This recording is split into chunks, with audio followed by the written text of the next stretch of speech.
How are we doing, folks? Good morning. Happy Friday.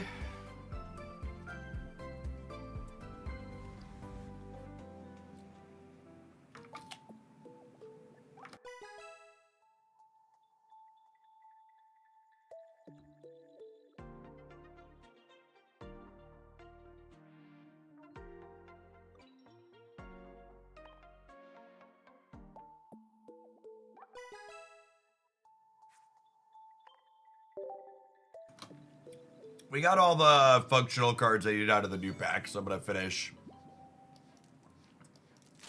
Ripping Celestial Guardian up to 2,500 pack points to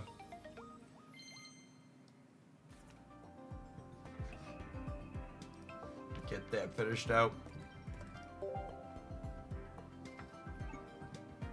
Yeah, Marvel Snap OT yesterday was real solid.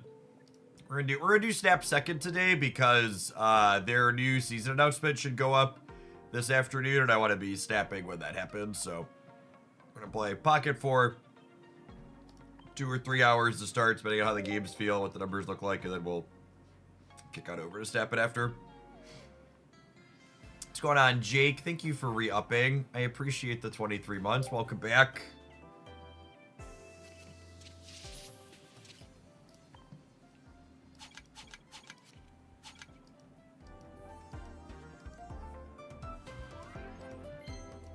Appreciate the folks dropping in to drop that Prime off every month. It's looking like it's going to be a scuffed remainder of the year for sub count with all of the gestures vaguely at economic turmoil in the world.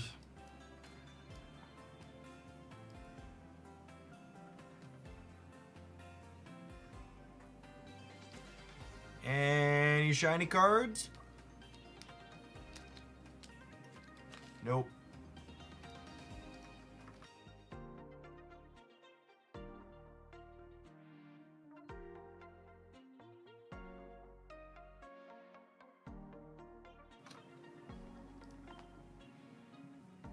Almost at 1,200.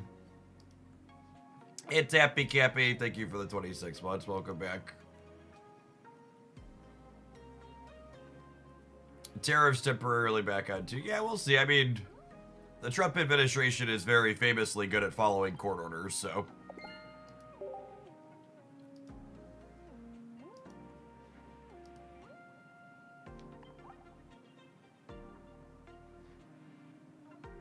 Alright, we have a new ranked season finally. That's lovely.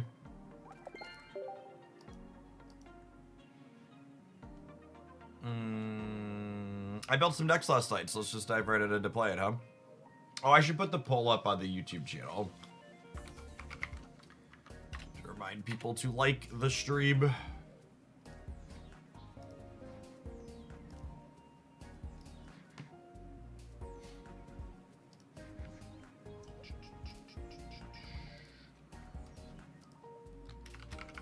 Like Pocket live streams, like this live stream to help them continue.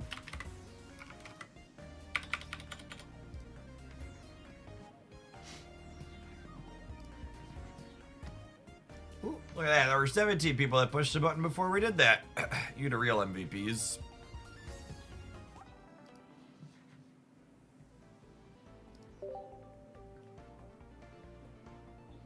$10-10. What a fairly random amount of starting rank points. Alright, I want to start with this Blaine deck. It looks fun.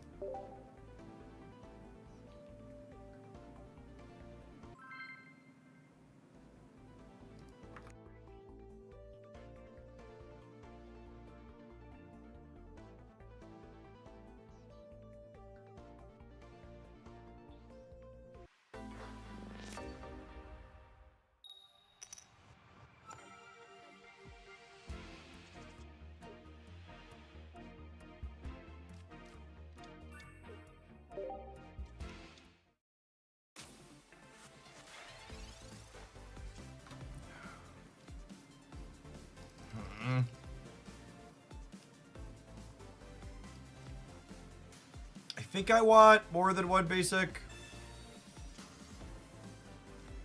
Yeah, that's nice. Then we'll Pokeball.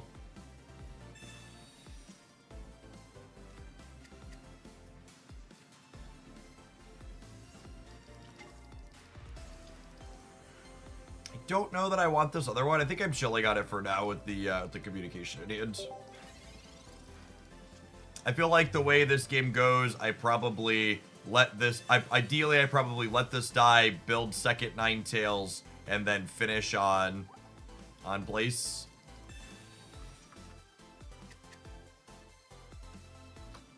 Hey, Sindath, thanks for upping that Prime for the 3rd month. Appreciate it. Welcome back. Good morning, morning.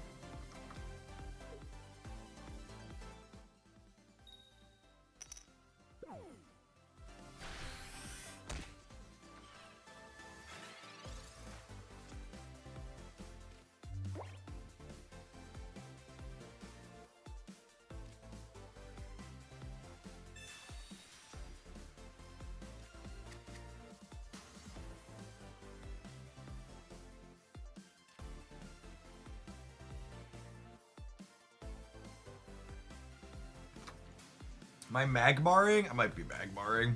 We'll see. I have Leaf here, I guess. That's so unlucky. I was 66% to get a Ninetales there.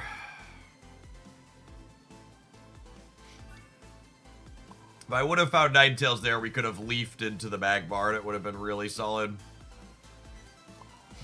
We put energy here, and I'll slide the Magmar. We'll pass. I don't have another communication in my deck. Shadow Marvel, thank you for the over 2 years. Appreciate that. Welcome back. Adam, thank you for the 3 months in advance. I plan to be here. Appreciate you keeping me around. Alright, I mean, if we top deck Ninetales, we're in a really good spot.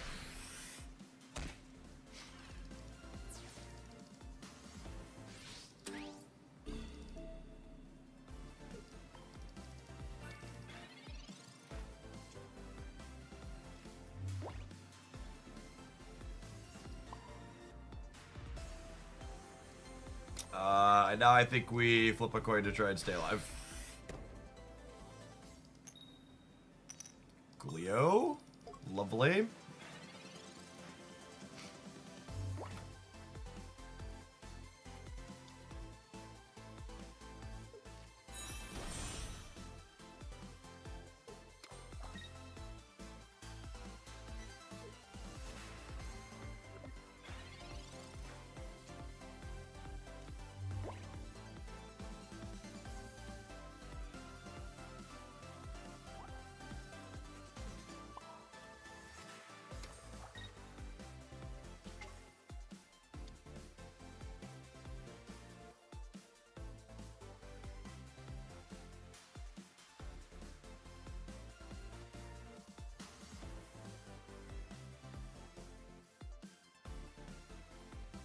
I could retreat and Lucamine to kill this. The problem is this is just like up front and gets cleaned out then.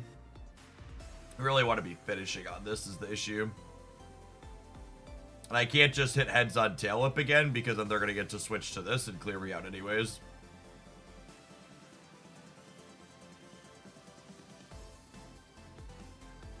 I think we're just dead at this point. I think my line to win this game is they don't have this evolution and we top deck another Lucamine to use the other Blaze, I think is my sequence here. We're not in a good spot, but my one permutation to win this is they miss their fossil and we hit the Lucamine.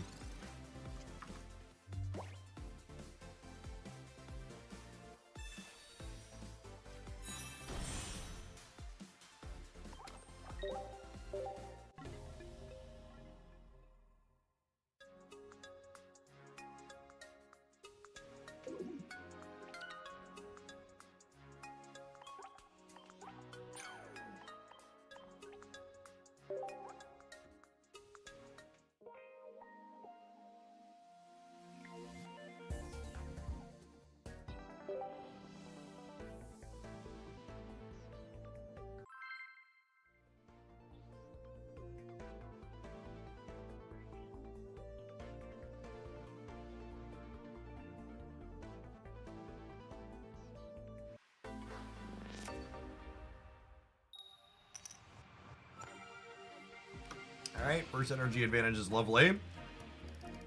Toot a Magmar to start.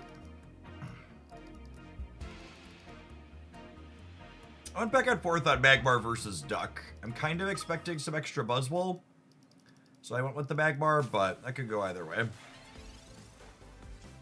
Above average opener for sure. This is local man about to be red carded.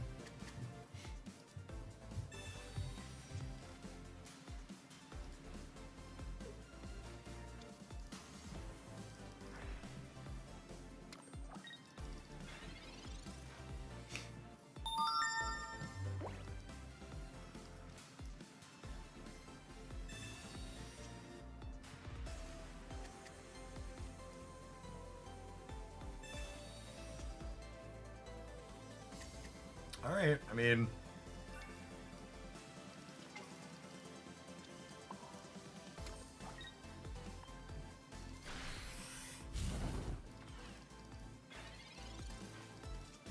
I'm waiting on the research because of... Mars and red card here.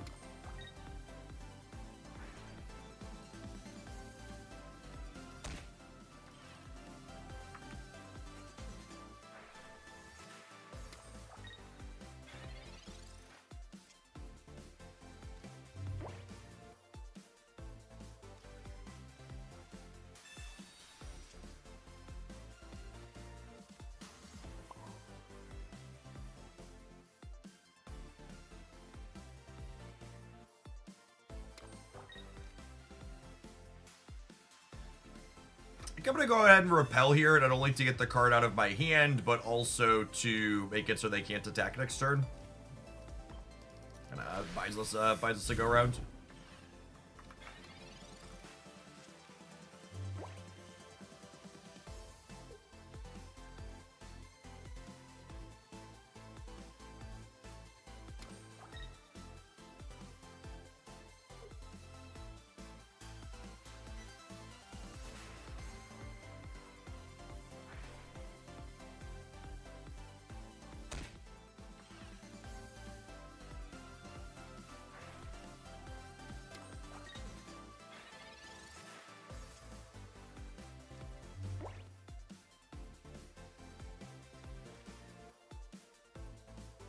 Alright, this is 66% to be our thing.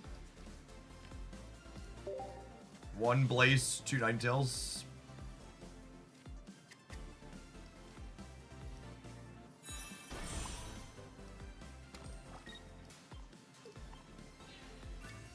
So we have to go ahead and Blaine here now and clean this out.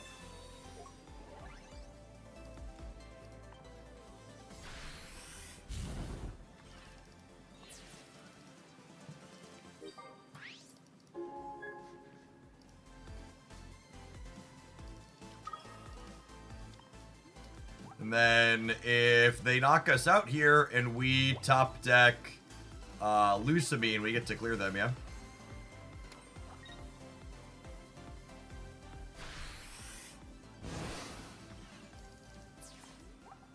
One in 4.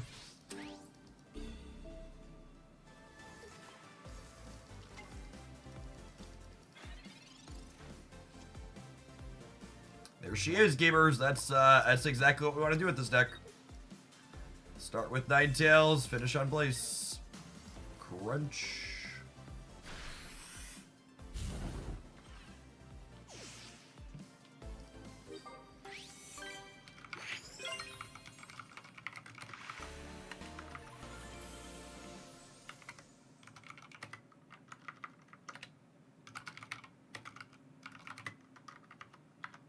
Hey, Mythweaver, thank you very much for the brand new tier 1 sub.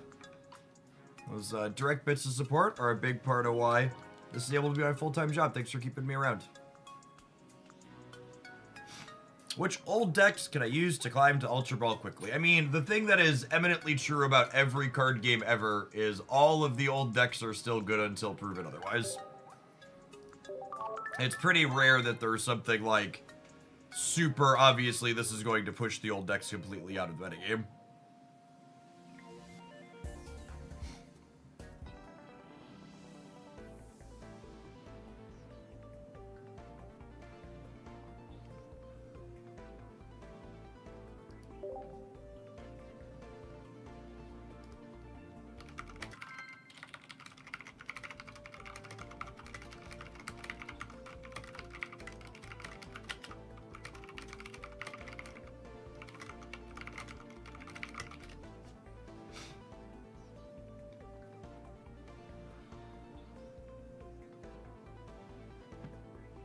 Do you plan to play the Tapu Koko Zero Arctic today? I don't know. I think I'm gonna start with this Blaine deck and then maybe play some Decidui. And we'll see where we go from there.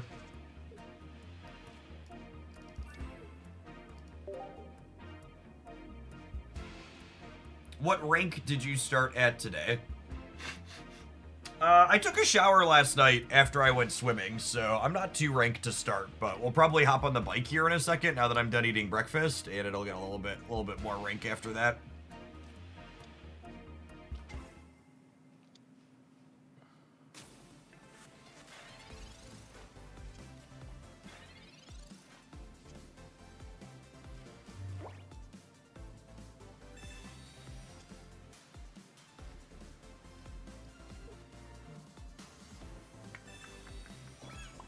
Put a hat on my Vulpix. Do a little tail whip. With the Ninetales in hand, if they don't jump right to Charizard right away, they're going to be in trouble. That being said, if they jump to Charizard and we don't have a follow-up Pokemon, we do get cooked.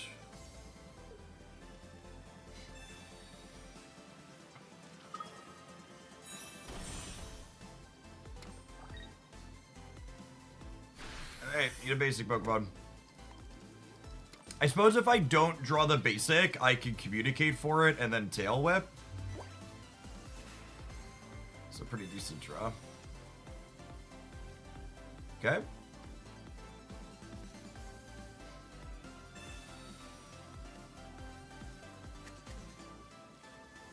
It's a shame I had to research, so I can't Blaine this turn. I think I'm going to communicate one of these away, because I'd like to find another Vulpix or the Magmar, I think. And Magmar might honestly be ideal, because it lets me get the Blaine off next turn for a chip shot. We're going to hit them for 90, 110 total here, so a little bit short on Blaine being lethal. But if we top deck Lucamine, we could cook them up with this.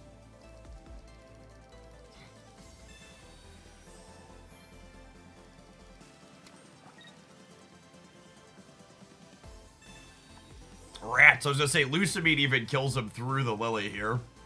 Would have been insane.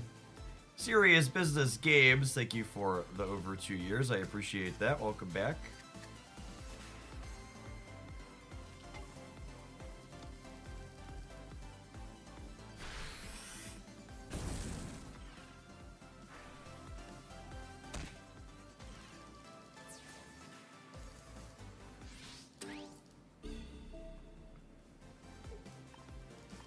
Put Magmar up here, I think. Play an extra one of these out, just so we don't get got by a Sabrina. We'll Blaine. Pop them for 50 here.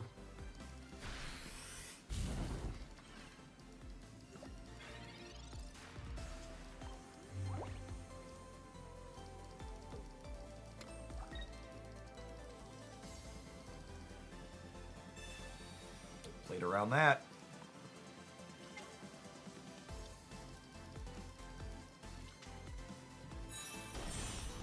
Oh, I guess we're dead though, yeah, because they have the follow up on the bench. Even if we hit the Lucamine, this corrects itself for 70.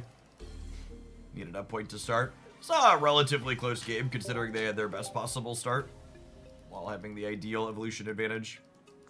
Definitely going to be true that there's still going to be plenty of games this season where your opponent's rare candy deck has rare candy and then you just die. Alright, I'm gonna throw the deck list up on the screen. While we tap our first ad break of the morning, I'm gonna go and throw the remains of my breakfast upstairs in the fridge so it doesn't sit out and get warm all day. We're gonna be starting today playing some Blaine Lucamine. Fun deck idea to start our ranked climb this season. Thanks for hanging out. Don't go anywhere, gamers. If you're watching this on YouTube, consider tapping the like button if you enjoy seeing off-meta decks and ranked. We're gonna be cooking here all season as always. BRB.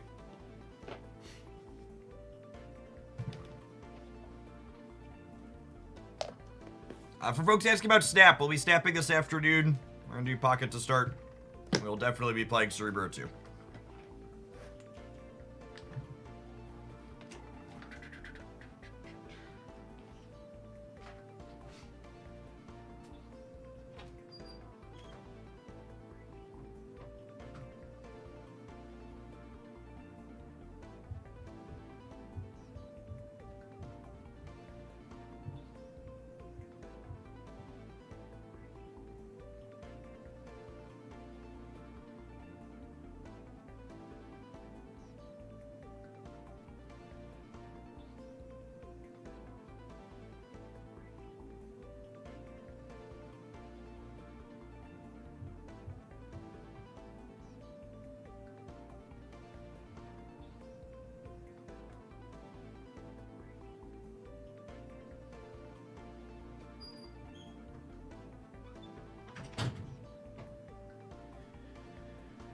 Someone asked earlier, it was one of the subs, I think, so you shouldn't be in an ad. How far do you swim?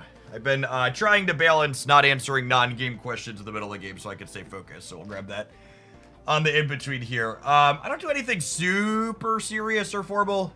The Y has I think it's a competitive length pool. It's a 20, I think it's 25 yards. I don't know. I don't actually know what a competitive length. I think it's 25 yards. And usually I do like somewhere between 20 and 30 laps depending on how I'm feeling. And what else is going on? My all three of my kids do swim lessons at the Y, so I jump in the lap pool and do laps while they're in their half-hour lesson. Usually I get somewhere between 20 to 25 or so in during their 30-minute lesson. Dre Woo, thank you for the 11 months. I appreciate that. Welcome back. Frost Reaver, thank you for the 4 years.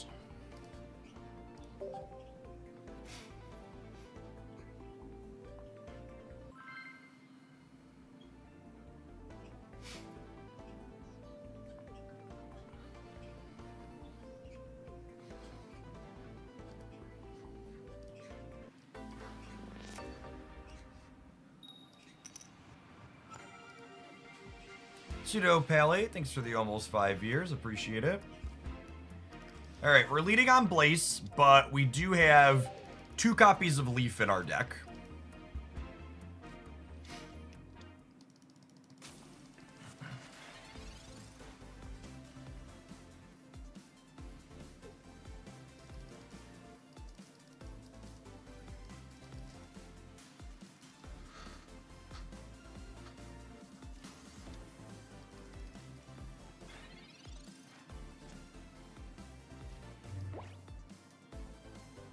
Looking for some of our other basics here. That is super not ideal.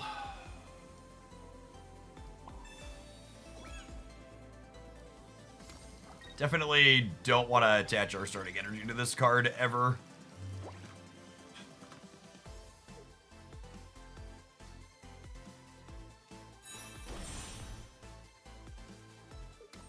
Competitive pools are 50 meters. Yeah, I don't think it's that long. I think it's 25.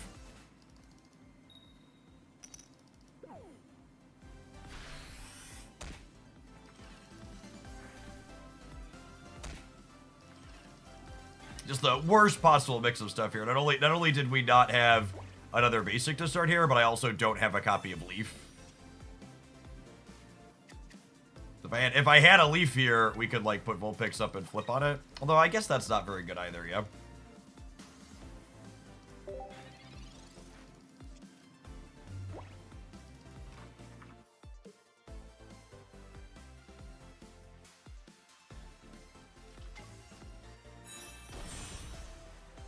Alright, so they have a supporter. They clear out Blaze. I honestly wouldn't be surprised if this ends up being the most popular new deck this season. Just because it requires the most minimal new cards and it's doing something new. Sweaty gamers also really like doing the exact same thing every single game, and having only one basic in your deck allows them to do that very cleanly. If we find our other copy of Blaze, we could still win this game. Right on time, Leaf. Welcome to the party. Maybe my opponent won't have their stage 2, Copium. I struggle to have my basic Pokemon. Maybe they'll struggle to have their second evolution.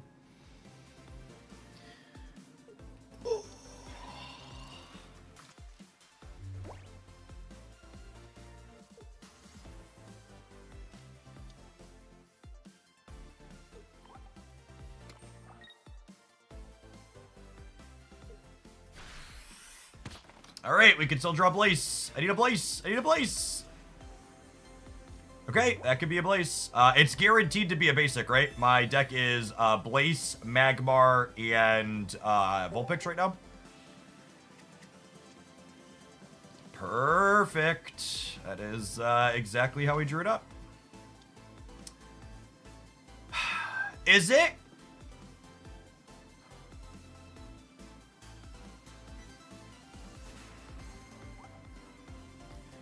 Do I hit them with the Blaze this turn? I can definitely Lucamine this turn. Oh, I guess if I hit them with the Blaze, I can't, no, this is fine. I'm dumb. There's no reason not to. I always forget I can Lucamine the bench.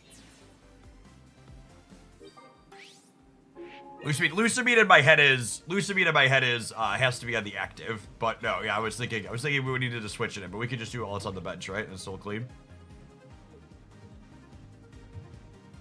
All right, yeah, they're cooked now. I am a Ninetales believer, chat.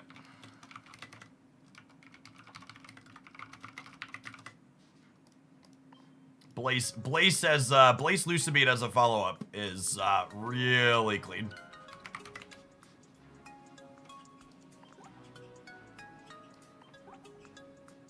90 for 2 has always been solid. Blaine lets you jump that up sometimes, and the big downside has been you simply can't set up another attacker behind it. And Blaze plus Lucamine letting you set up that other attacker behind it is really slick. Yeah, 0 to 130 in a blink of an eye. I agree, it's a travesty there's no full art Ninetales. They haven't given us a shiny either, where they're going back and redoing all these shiny things. They didn't give us a shiny Ninetales either. That's so rude.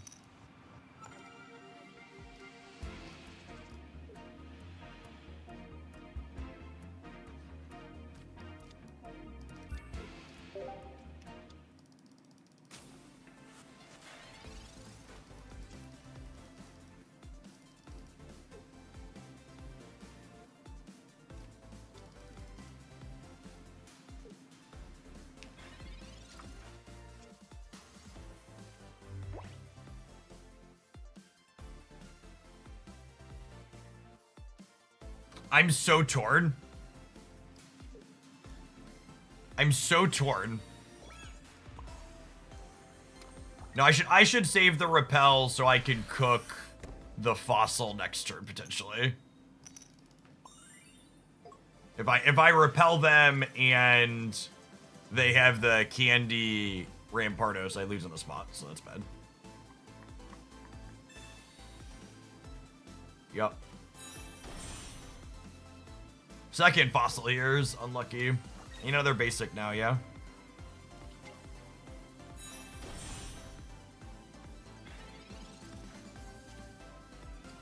Alright. Blaze? Blaze? Okay. Okay. So, you're saying there's a chance. Dodge a Sabrina, we can dodge a ball?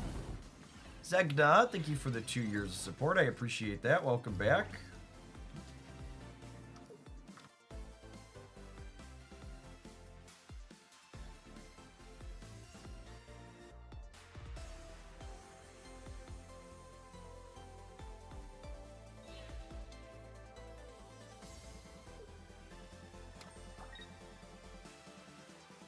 Oh, chat. Chat, Scotty is unaware. I suppose we're gonna need another basic, because this is gonna hurt itself. We're gonna need another Blaze, or a Magmar, or a Vulpix. We're in an okay spot here, theoretically. If we could find the other basic.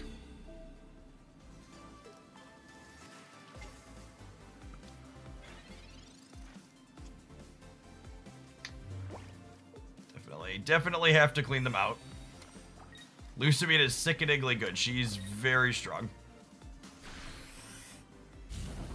Yeah, get that beat punk going on.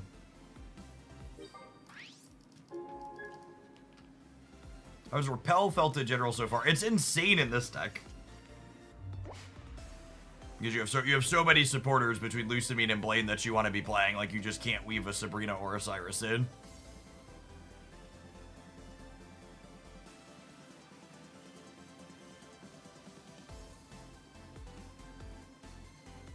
How many basics do we have in our deck? I've got 2 Pokeballs, 3 basics, and a research. 2 Pokeballs, 3 basics. So 6 out of 10 is a basic next turn.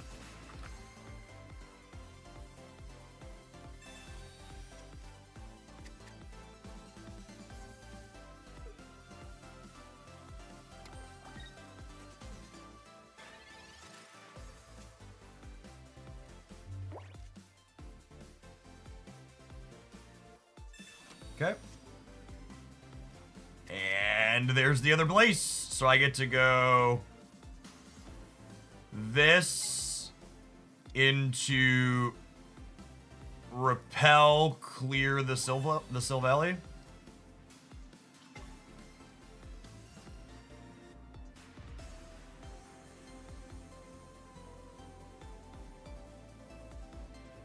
Need to kill the fossil. No, I don't need to kill the fossil. I need to kill the Sylvally.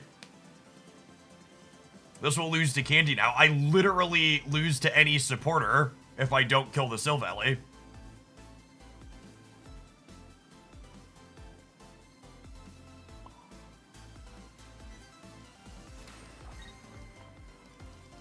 Because this only has 100.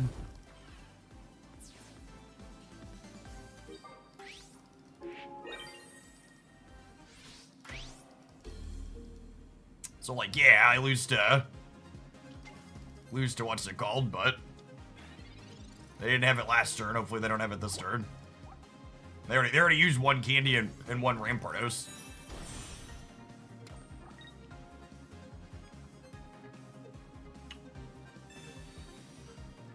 Oh no! We got Marsed!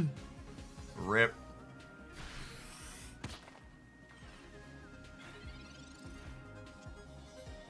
Unlucky. Cooked? I think we're cooked. Yep, that's a supporter. That's a supporter. Rip.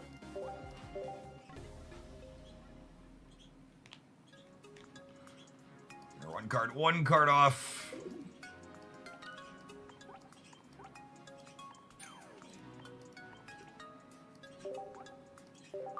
Can you play Turtonator instead of Vulpix? Turtonator has less pivoting ability. You can't stall with the lead attack, and you can't Blaine it.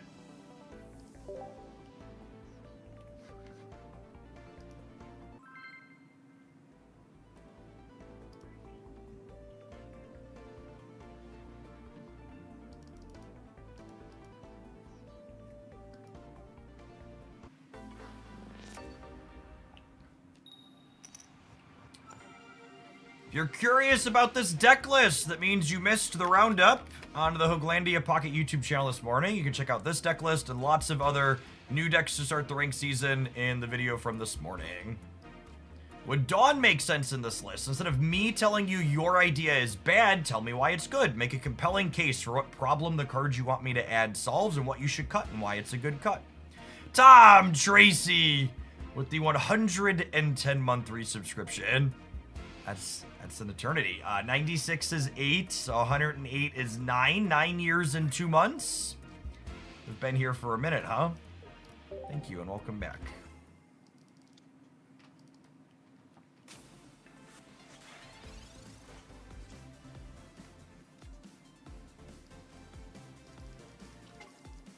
With the Ninetales drawn, I think we play the other Vulpix out. Without the Ninetales drawn, I want to hold the Vulpix to be able to potentially toss it back into my deck for Pokemon communication, but with this draw, we don't need to do that.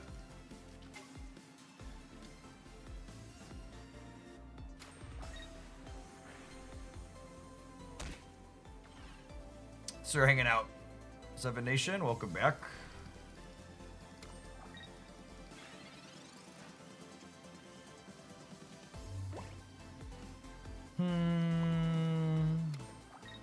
Will Giratina finally fall? I would be surprised if Giratina gets pushed out of the metagame. We'll see, though. Stranger things have happened. Ouroboros, thank you for the 5 months.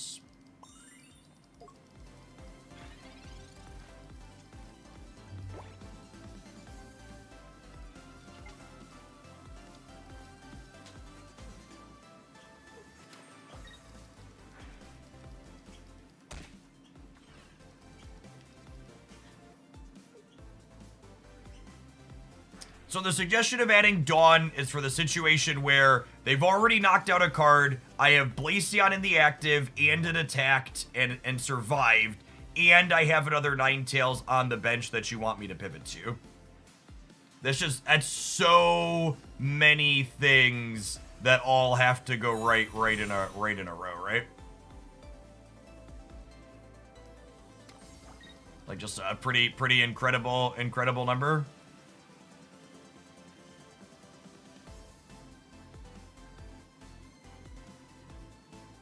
Yeah, I don't think there's any value in Blaining here, right? Them going to 20 versus 50 is about the same.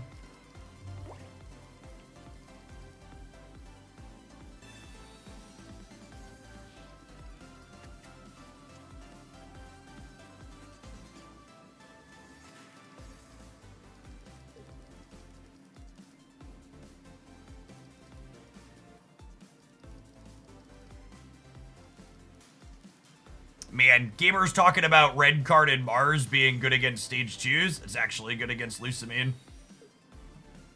This is the actual reality we live in.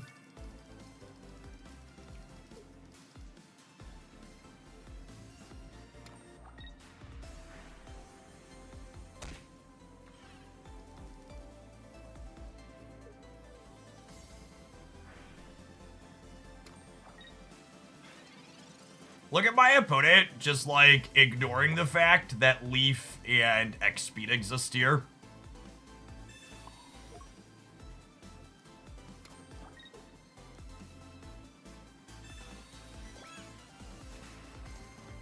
I mean, a lot of people are skipping on cards like Leaf and X Speed. We're just playing 2 Leafs because we don't ever want to start on Blaze. Yeah, these are the types of cards people have cut from their deck to shove red card and Mars in.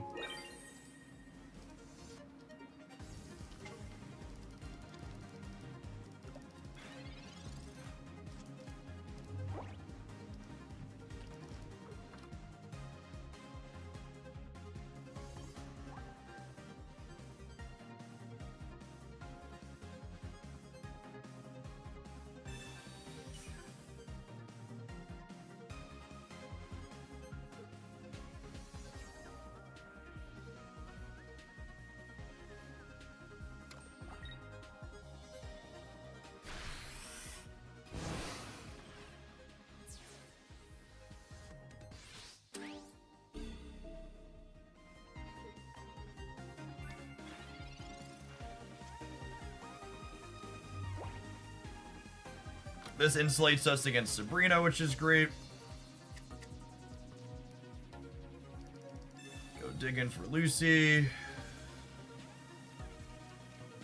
Repel.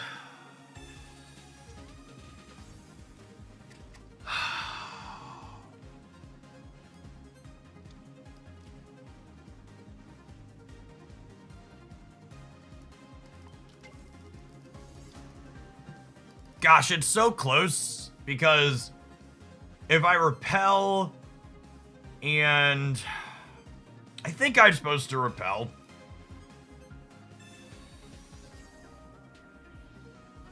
But it's close. Repelling means I can't clear them with Blaze next turn, but I don't have the Lucamine in hand, so that seems ambitious. I don't think Repel is better than Sabrina in every deck, but in a deck like this, where you have Lucamines and Blaines that are, like, using up your supporter slots, we definitely don't have sequencing windows to play Sabrina, and we do have sequencing windows to play Repel in matchups like this.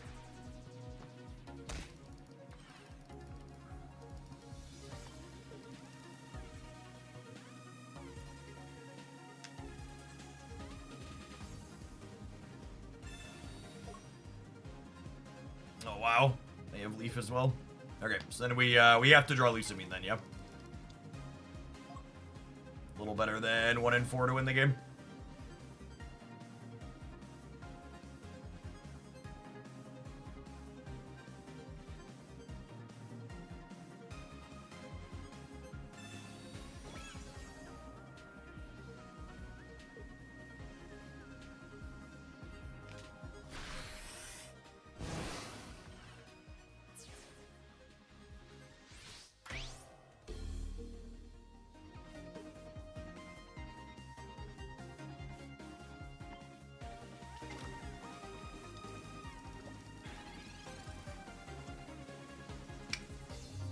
Unlucky.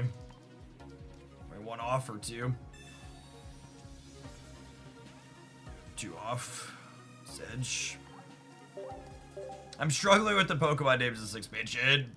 What's the best way to put it is, all Pokemon are made up, but the Ultra Beasts are a lot more made up than normal.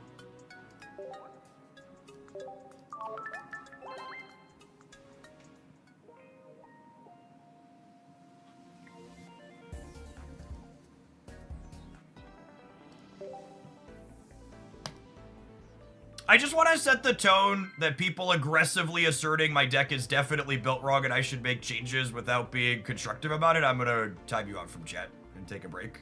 It's not really helpful or useful. Constructive, specific, well-reasoned changes, very reasonable. Aggressively asserting my deck is built wrong. Please don't.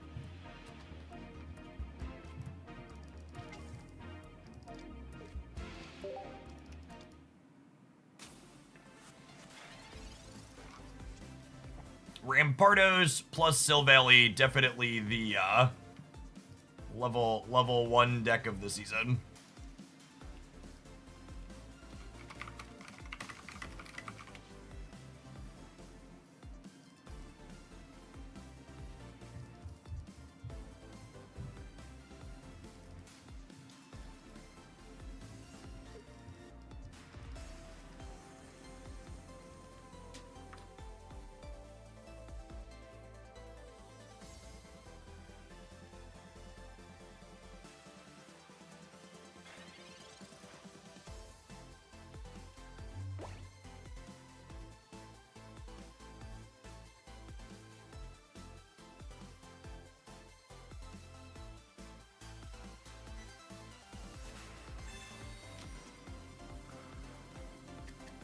Where is a 9 Vulpix? What do you need one? Nowhere to be found, unfortunately.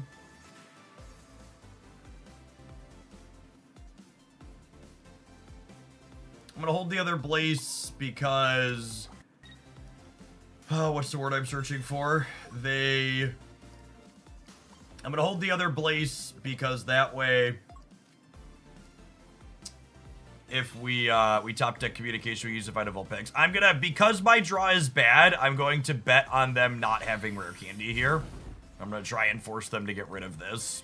And obviously our opponent could have a good draw into our bad draw and really punish this play, but because my draw is bad, I need for them to also get a little unlucky here.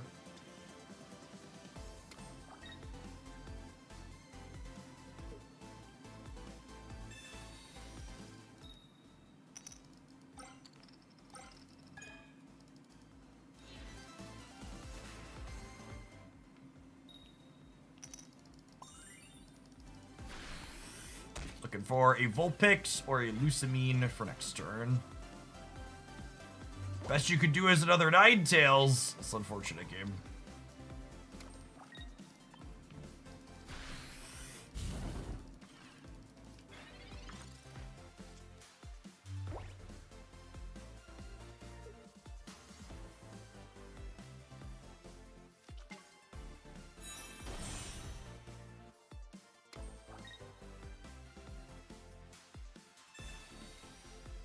Oh my goodness.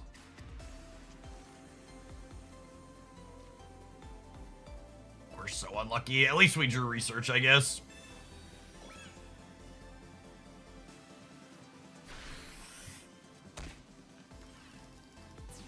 It's their first point as well. Lucamine probably wins the game on the spot, 1 in 5.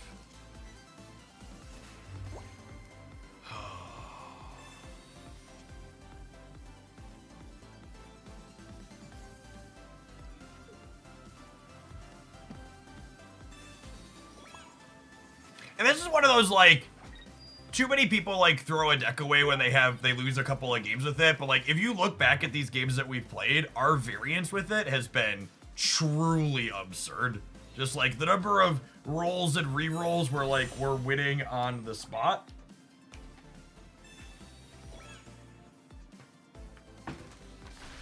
Where we're winning on the spot. Did you bring me a pen, child? Thank you.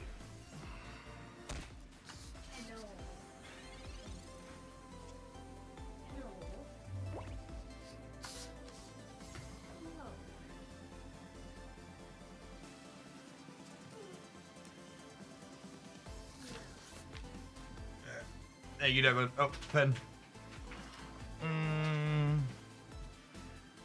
Are we dead at this point? I think we might just be. I think we're dead at this point, right? Double say double. I guess if we hit Vulpix, Ninetales could carry. God, it's actually just insane. Double say double.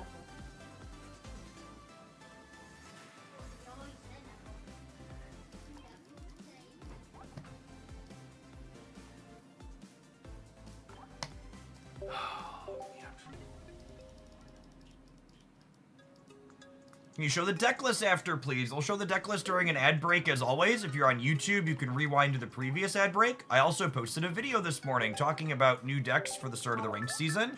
It has this deck list and 7 other deck lists in it. You should make sure you ring the bell on the YouTube channel so you don't miss lots of great videos like those ones. Sorry, my wife needed my signature on something and she sent me a child with paperwork.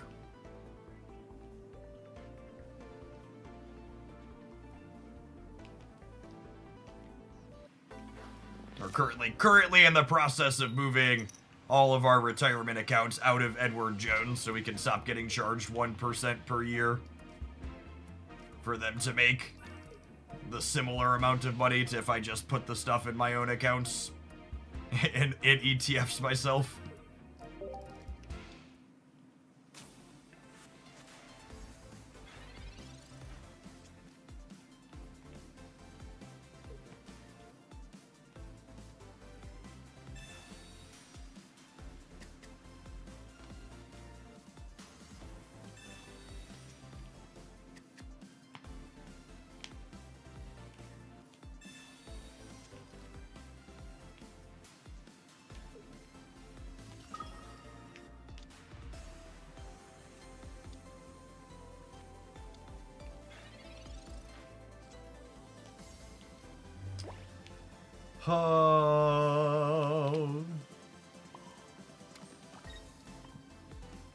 They probably should have jumped this out, right? So I couldn't tail whip it.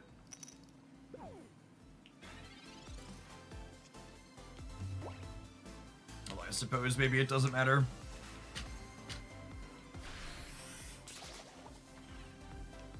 If we find a Blaze, I don't see how we lose this game with the Lusamine queued up already. The one time we wanted to lead a Magmar, right?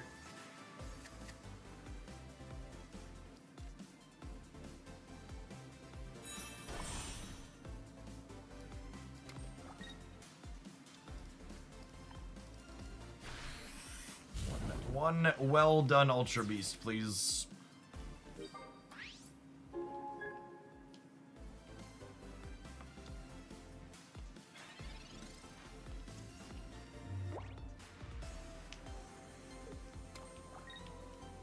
Heldrick, thank you for the 3.5 years. Welcome back. Appreciate it. Please don't tell me we're looking at another month of Giratina Darkrai. The eminently true thing in every card game is when new cards release, all of the best decks from the previous season are still the best decks until proven otherwise.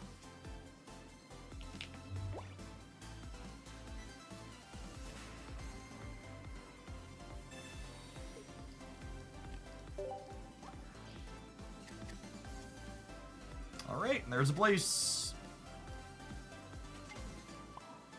Why play Magmar instead of other fire basics? There really aren't other fire basics that attack as efficiently as Magmar, and Blaine works with Magmar, letting it hit for 50 or 70 with the grass sweetness, which is nice.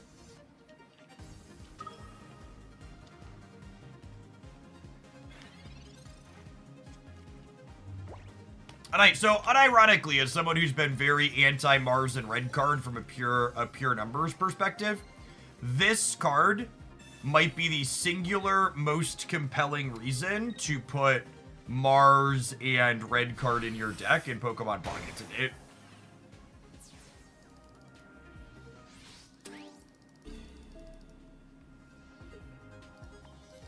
This is a very powerful effect that can't be played until into the late game. Like, there's really no option to play it early. I'm like, here, Magmar with the Blaine here, lets us crack for 70. which means even if they have a copy of Erica, our Blaze is going to be lethal next turn. So they need Erica plus Potion to not die to the Blaze due to the fire weakness.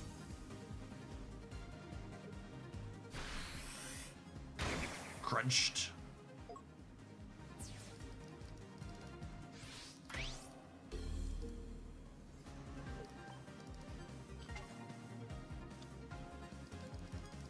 Look at our whatever in the heck this is. It's adorable.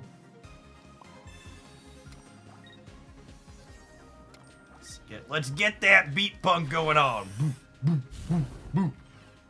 Bye, Bug. Bye, Bug.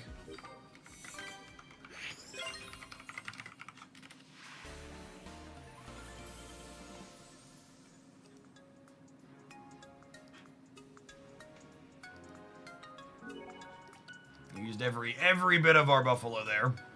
Felt very reasonable. Insane Cloud Posse deck. Yep, basically. Big beat got beat punked. It's just the facts.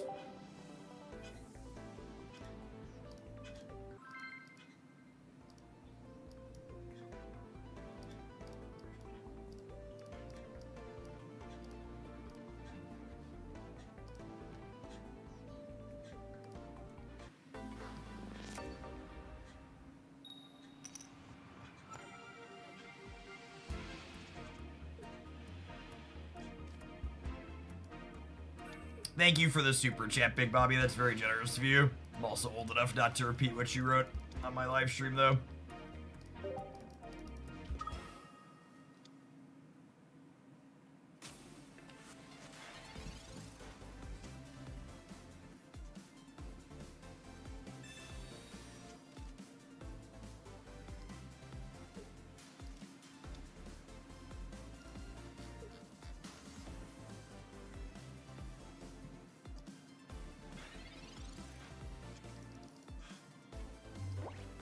Okay, so if we can find a copy of Blaine, we cook this Pikachu up. It's nice and nummy.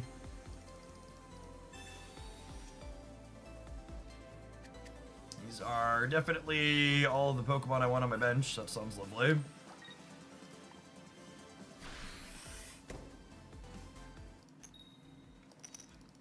This is another really interesting Pokemon to think about. The way Lusamine makes you think about the energy costs on all of these Ultra Beasts is very different, right? Because, like, this attack and this attack, not remotely good enough at face value. However, the context is just that you're not playing them at face value. You're playing them in a metagame where you get to go ahead and jump 2 extra energy onto them with some frequency. And that detail / difference is a big deal. This is a card where, like, you look at this just in a vacuum on its own, terrible, unplayable. However, given Electrical Cord exists, given Lusamine exists, like, might be reasonable. Could still be bad, but there's more to think about there than just what's going on the surface.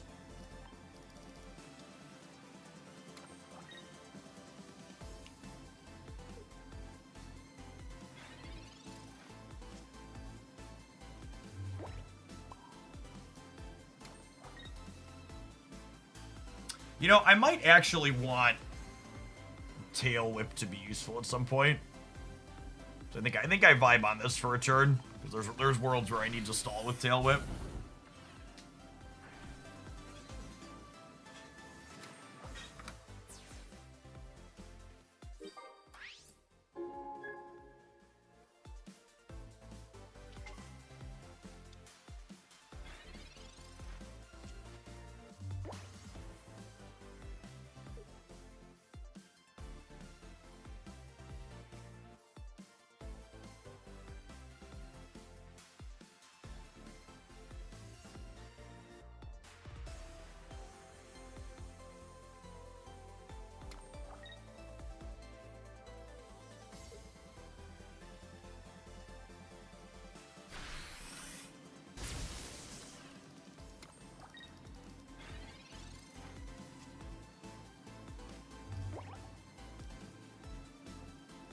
And now, before anybody suggests I retreat and then Lucamine to clear my opponent out, I would like the record to reflect that,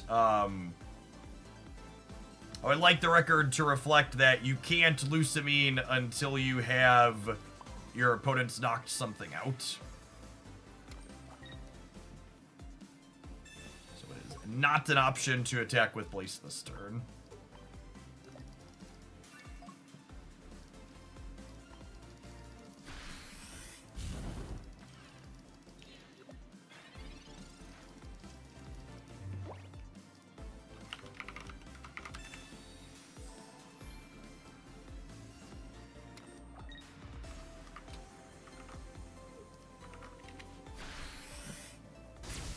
Alright, cool. And they're just cooked by Lucamine here. It's crazy how often it's just like, yep, there was a Blaze on my bench, and you took a knockout, and now the game has ended because I have Lucamine in hand.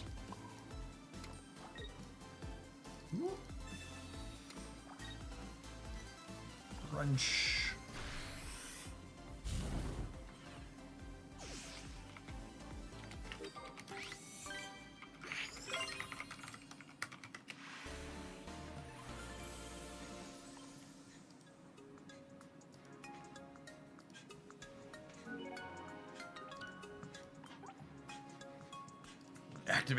Activated my trap card in the most literal sense of it. Yep.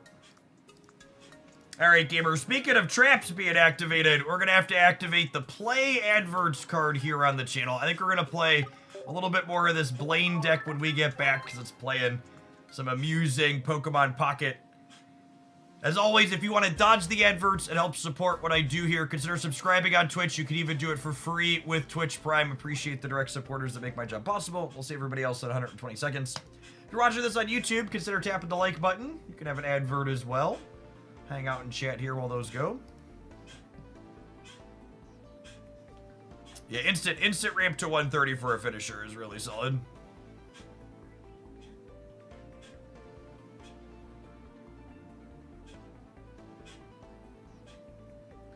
Do you have playsets of all the interesting cards that? Yeah, I'm mechanically complete, and I'm not chasing cosmetics anymore. So I've gone back to opening the previous set until I get to 2,500 pack points, and then I'll probably continue opening this set till I get to 1,250, which is gonna take a little while without spending a bunch. I'm super excited to play Cerebro 2 and Snap this afternoon. We're gonna play Pocket for another hour or two, and then we'll dive on into looking at the early untapped stats, then we'll play some myself. How's Repel feeling so far? Repel is super good in a deck like this one. With Leaf, Lucamine, and Blaine, you don't have time to play a copy of Sabrina.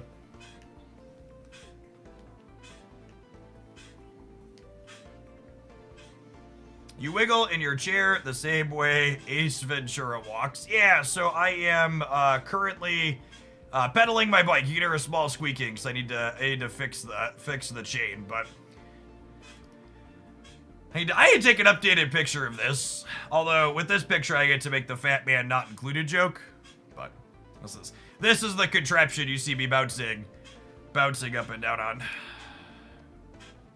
Sloth! Thanks for the quarter of a year. I appreciate that. Welcome back. Dino Con coming in hot for the 2 years. So whenever you see my shoulders wiggling, it's because I am on this contraption getting some cardio in. This is almost 2 years and 60 pounds ago, though.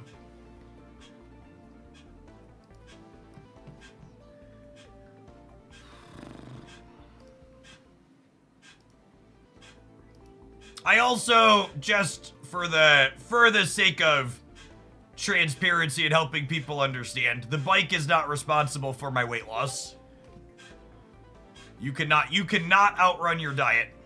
Cardio is great at making you feel healthy, and you will feel better if you move more. But if your goal is weight loss, you need to eat better.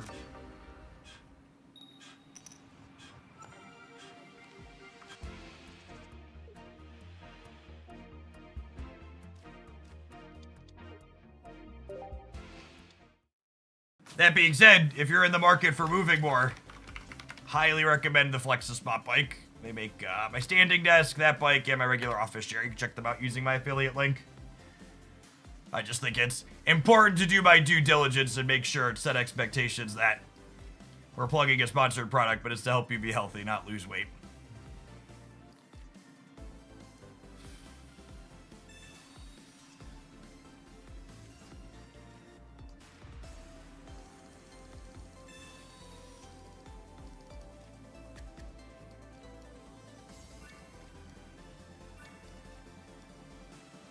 Jeff, you're a vegan. I'm a vegetarian.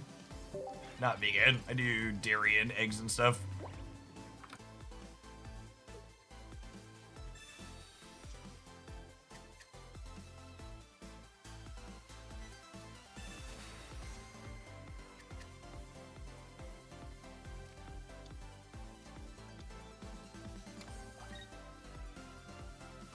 Oh, that's true, actually, isn't it? This deck is all 3 diamond and below stuff. Huh. And hadn't thought about that.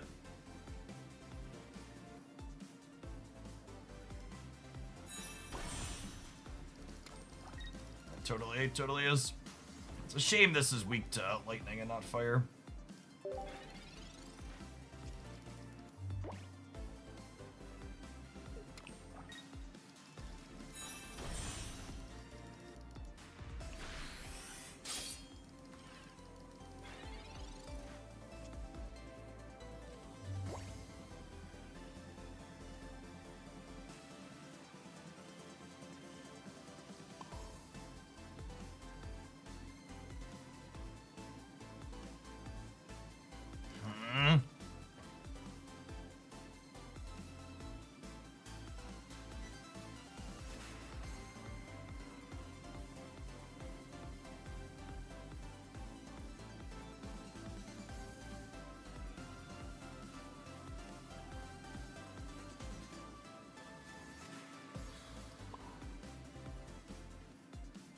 I think it's just this.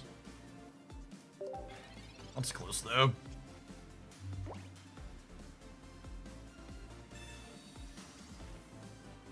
I'm trying to think, how are we going to navigate this Solgaleo?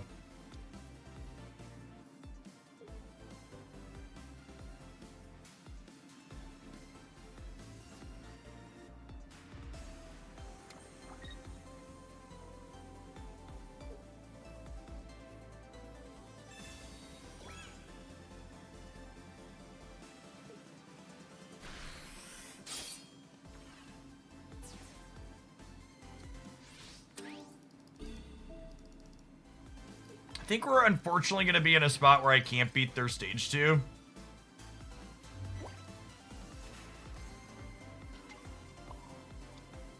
Again, I'm going to leave this unevolved in case tail whipping is something I need to do.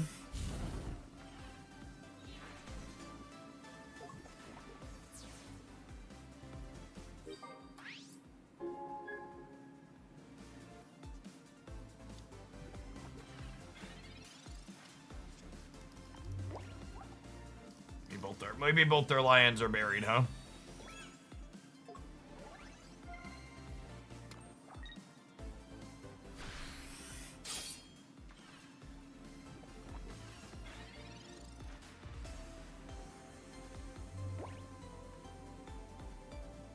It's a shame I don't have my copy of Repel here. Let me murder one of these.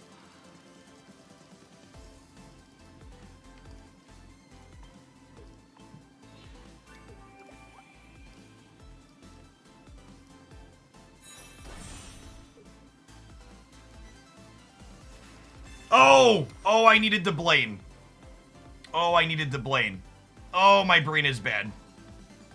Ah, bless America. That's gonna give them an extra turn and I'm gonna die because of it.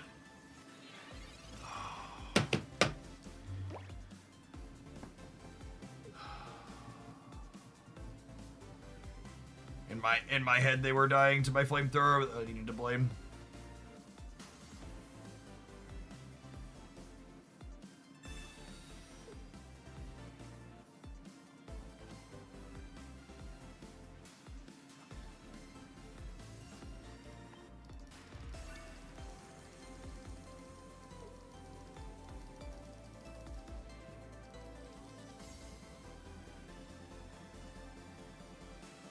I guess I could have put this one up with the other Lucamine in my hand. This game's been sloppy.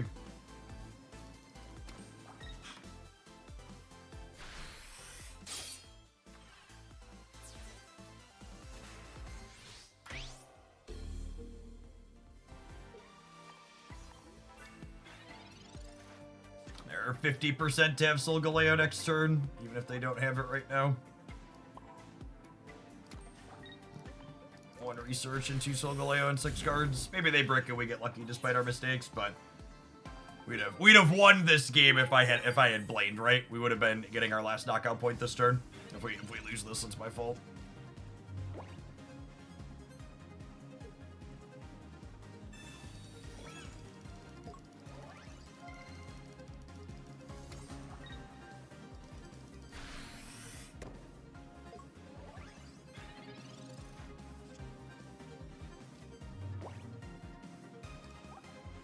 Oh, they would have lived with Stiffen. Yeah, that's totally true. There's nothing in my deck that this gets, right?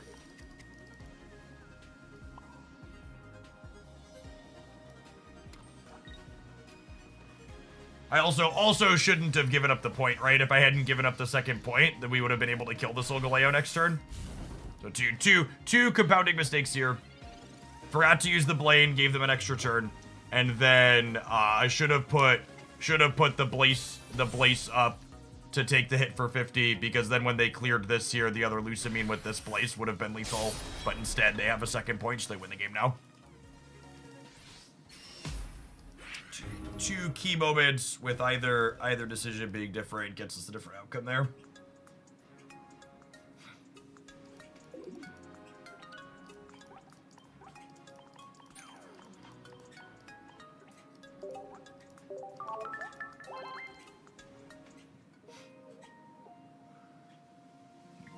I'm going to continue calling the extra-dimensional super made-up creature Blaze. And if that upsets you, you should go watch a different content creator.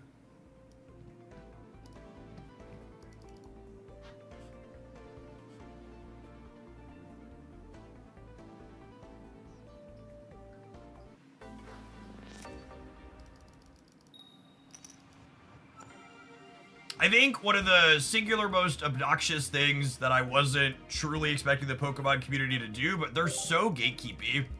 The number of comments I've gotten where you must not be a Pokemon fan because you can't pronounce the names of like every single one of these characters is so ridiculous.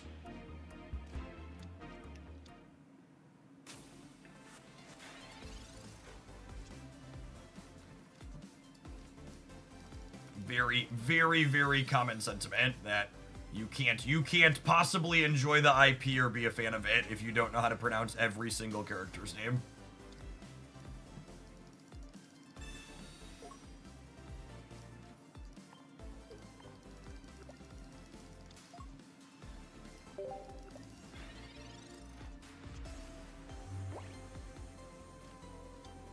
First time here, this guy is brutally honest and I love it. You'll be a good fit here. It's not for everyone, but if that's your thing, you're in the right spot.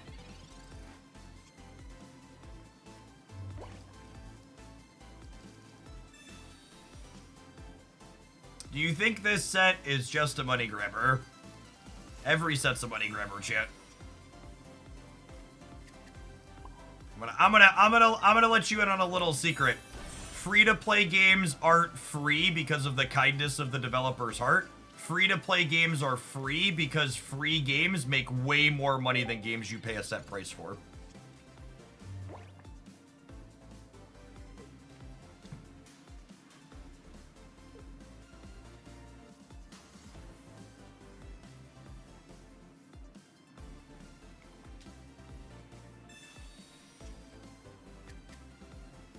Alright, so if they clear Magmar here, Blaine plus Ninetales cleans this out, and then we have Lucamine to clear with Blaze the following turn.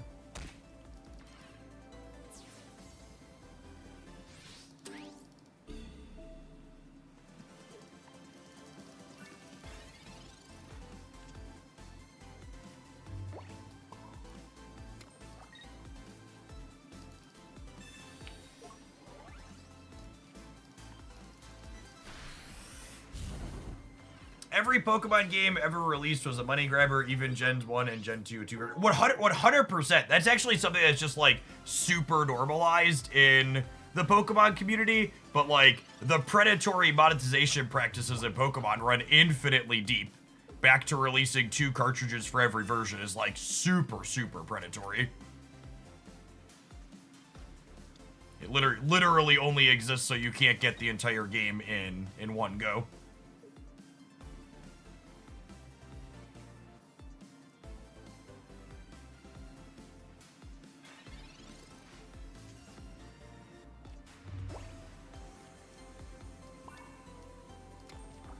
Hey, look! One of our opponents finally didn't have all of their stage 2s. Sometimes lucky, rubber ducky.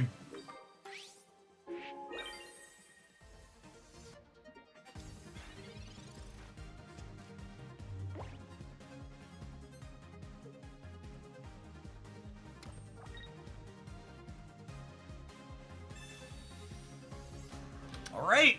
Mars means I don't have, I don't have it for this. Like, unironically, Mars is incredibly good against these decks trying to play Lusamine.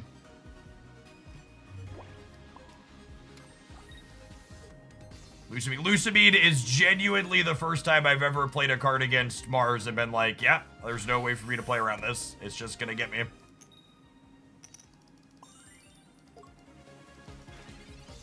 If they have Cranidos or Rampardos Candy, we do still die here. But otherwise, we get a redraw at Lusamine here. Dead on board? Nope. Oh, because they can shuffle with the fossil. We are dead on board. Yeah.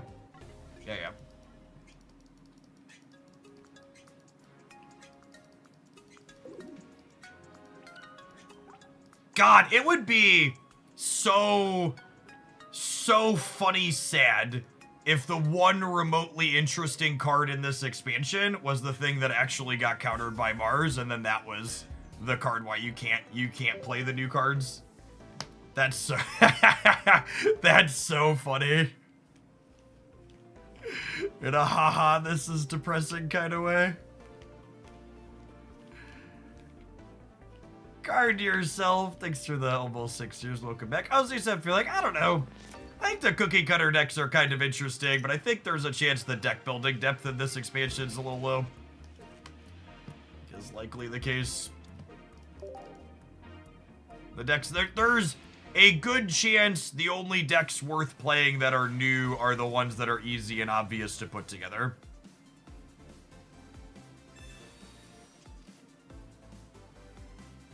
Which, I don't know, isn't terrible from a deck variety standpoint, but it makes the game a lot less interesting from a how does it feel to be a deck builder perspective.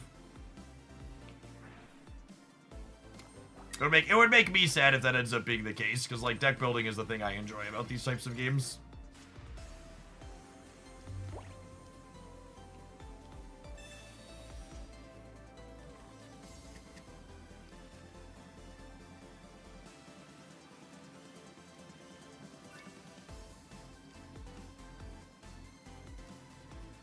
By repelling, repel might have a lot of value later. Lets me start flaring though, which is nice. Although flare's not really doing much with the shaman on the board, huh? Guess we chill. I think it's definitely true that none of the new decks are going to do anything meaningful against rare candy high rolls. There's still just going to be a bunch of games where you just like instantly die.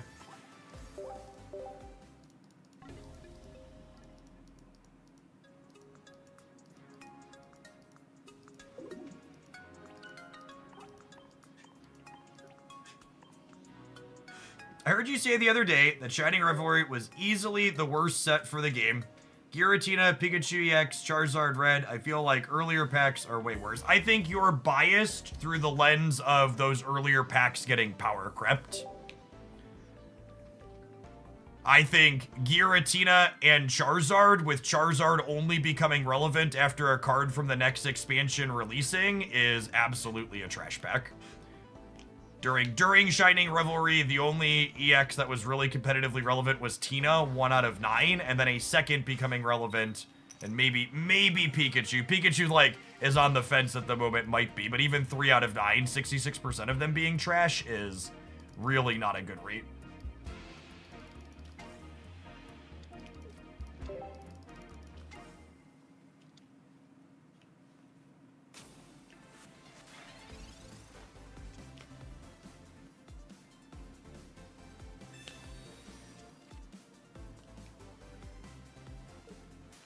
I really can't emphasize enough that the size of an expansion has no bearing on whether or not it can have an impact. I think it's silly to focus on the size of it. Like, if you look at a lot of these expansions, a lot of them have, what's the word I'm searching for? Man, Vulpix is really bad against Zero Aura.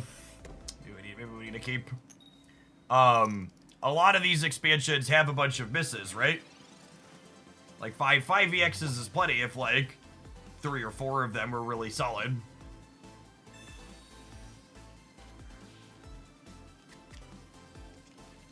If they hit an X speed, we're in trouble. I would assume these decks want to play an X speed or two. Yeah. Rip.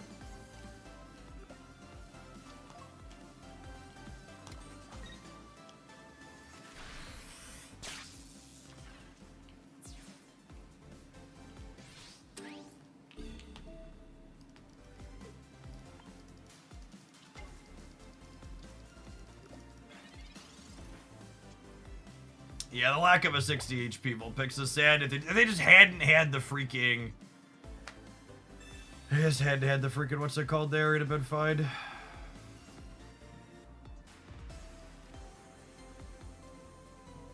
I'm gonna try and high roll the second Vulpix here, because I think it's our out to win.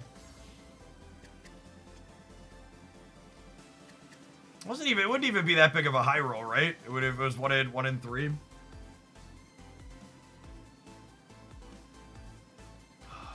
Alright, try. I got 7 more points to lose with this one, and then we're gonna move along to playing some Decidui, I think.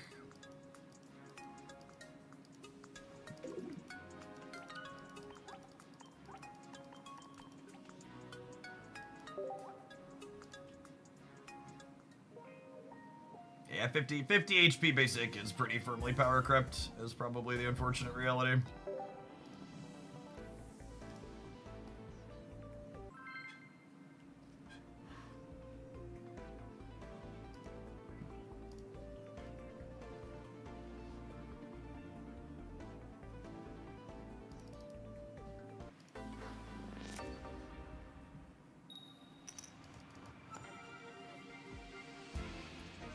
New or old Decidui, yes.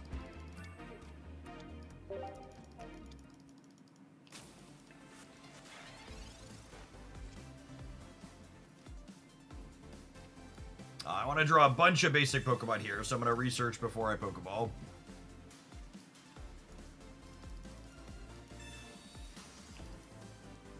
Lovely.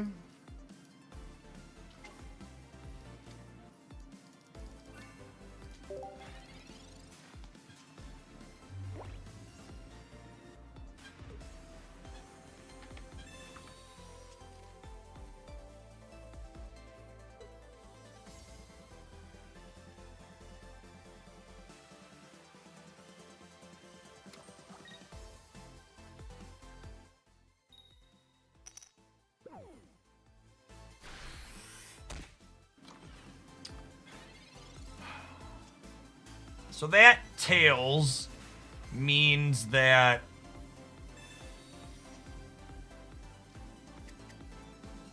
Tails means Ninetales doesn't die to what's it called next turn. Do I want a Rocky Helmet? I don't think so.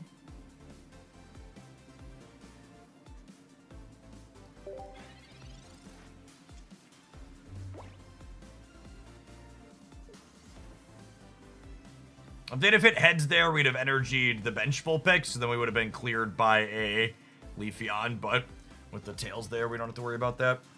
Unless they have, like, Giovanni, which case could be.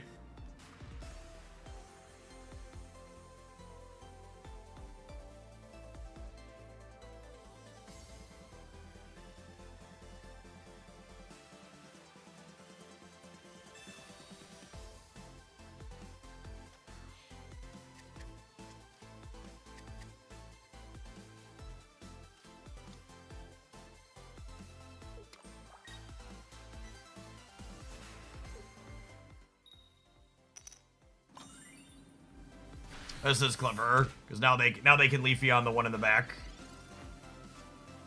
And clean us up. That's a great draw, because it means that we can finish them now. I'm gonna Rocky Helmet so we can clear them through a copy of Cape.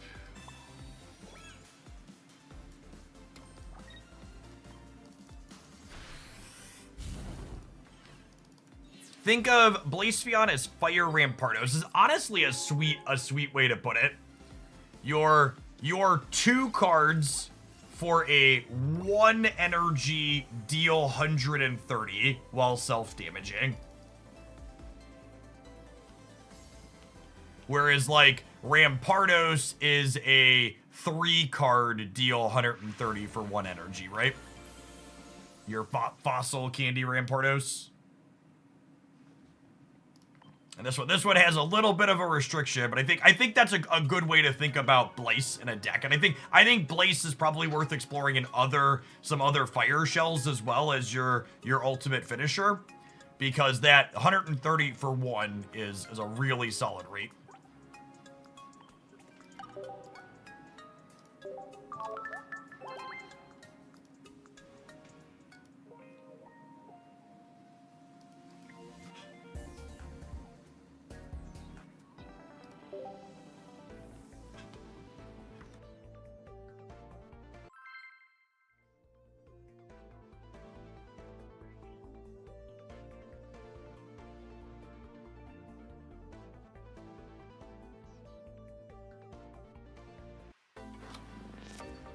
Decks like this, the Wheezy one, make Pocket so much better. I hope they can hold some relevance. Me too, Brandon. Appreciate the super chat. I agree. Decks like this, decks that are less cookie cutter on the deck building and have more depth across expansions are some of the most interesting the game has to offer.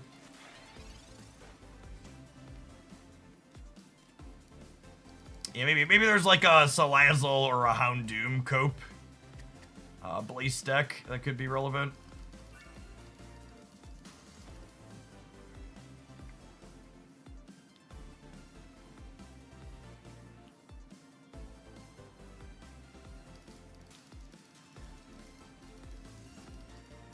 Do I want to leaf out the Blaze so that way it can live through...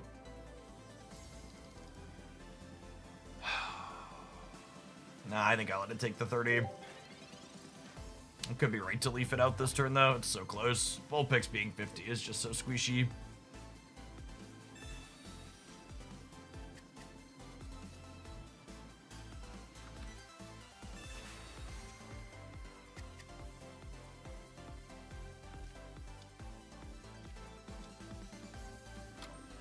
Could you play Monkey with the Clown? Yeah, maybe. Could see that, could see that.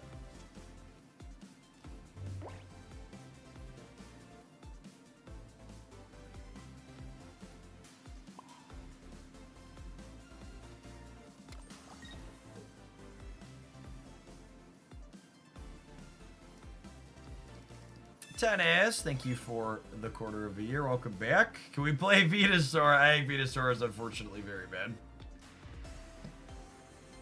Unfortunately. Thank you for that. Over 6 years, BDP.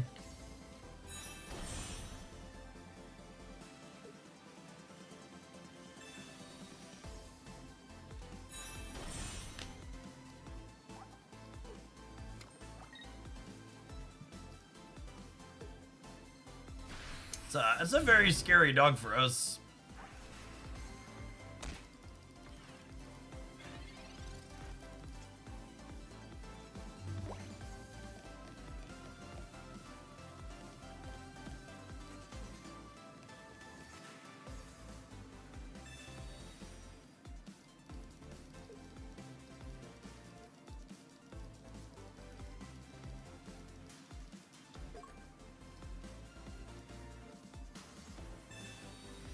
So I think I do this and then tail whip them. Obviously, we're banking on this coin flip with this line, but I think it's correct to do so.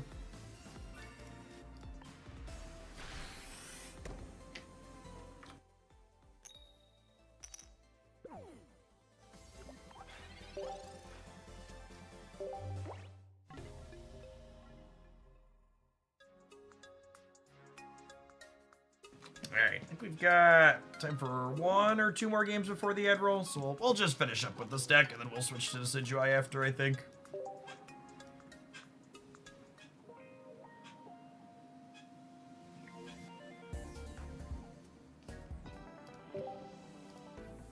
Stoutland feels like a card that's being slept on hard. I mean, the set's been out for less than a day, chat. Or barely a day? Barely a day. How is anything being slept on? A lot of people don't even have cards to play with yet.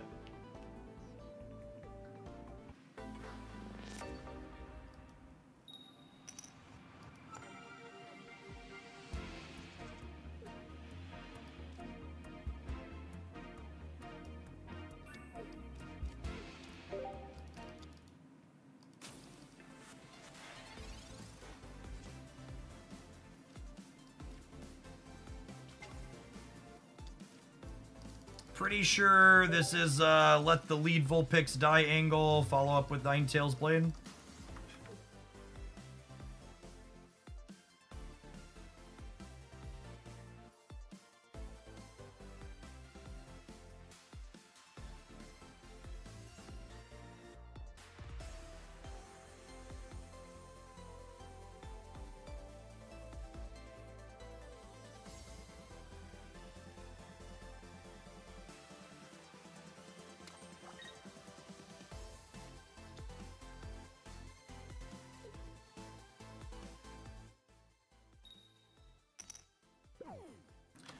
This coin largely doesn't matter.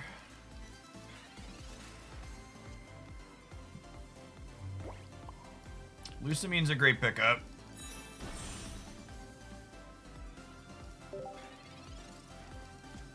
So they go Sil Valley, clear us. We go Ninetales Blaine, clear you. They set up Rampardos. We Lucamine, Blaceon? Blaze? Or do they not have the Revolution? That would be really good for us.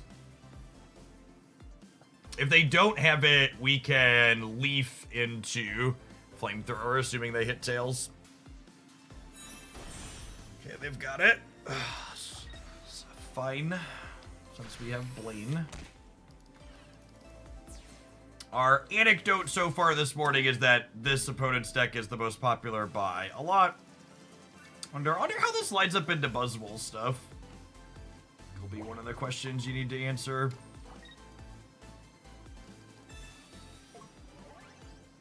If they don't have Candy Rampardos, they are super far behind here.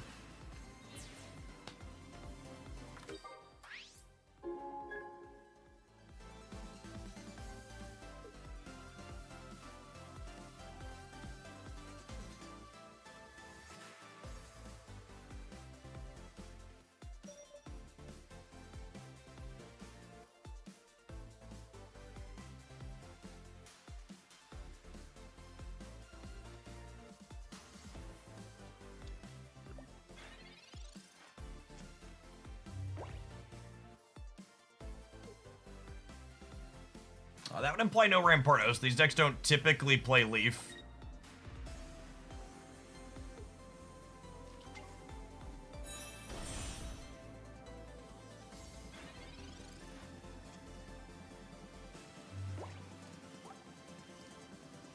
I just take the knockout here, yeah? With the Blaze.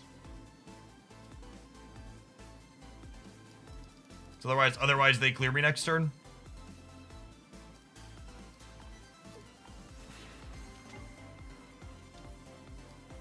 Well, this forces them to have Cranidos or Candy Rampardos. We do lose to Candy Rampardos here still, but pretty happy with the position of this game, considering that our opponent had really good start with first energy advantage. They don't got it. We get to clean them up despite them having first energy advantage.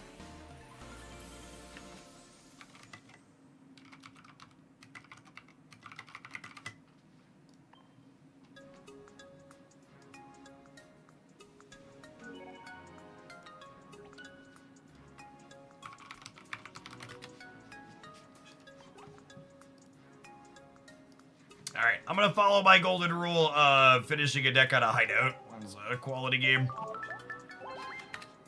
We'll throw this deck list up on screen for a half second, and then while the ads roll, and then we're gonna jump on into trying some Decidui next, I think. Thanks everybody for hanging out. Don't go anywhere. We're gonna play Pocket for a little while yet this morning. If you're watching on YouTube, consider tap the like button. It doesn't cost you anything and helps the content reach some more people. If you enjoy weekday Pocket streams, that's the best way you can help them keep going without spending anything.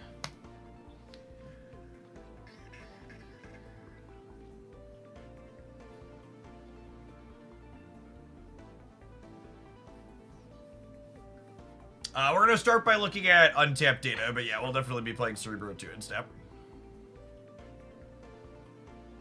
Cerebro 2 and probably something Storm, Jessica Jones based afterwards.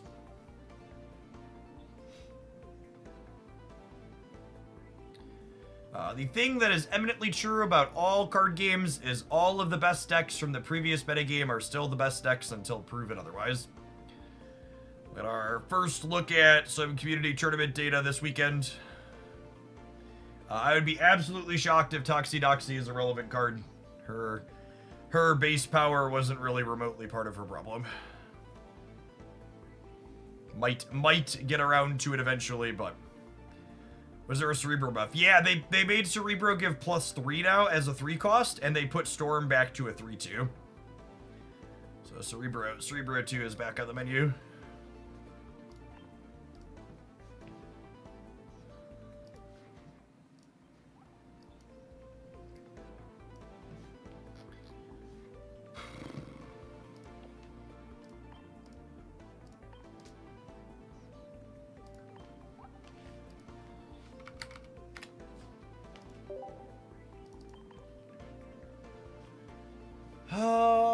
I can't decide if I want the Erica or if I want a Celestial to bring back one of my base eggs. It's probably the Erica. We're gonna start here. Do you like flares? I love the flares on cards in this game. I wish it didn't take me so many clicks to apply them constantly.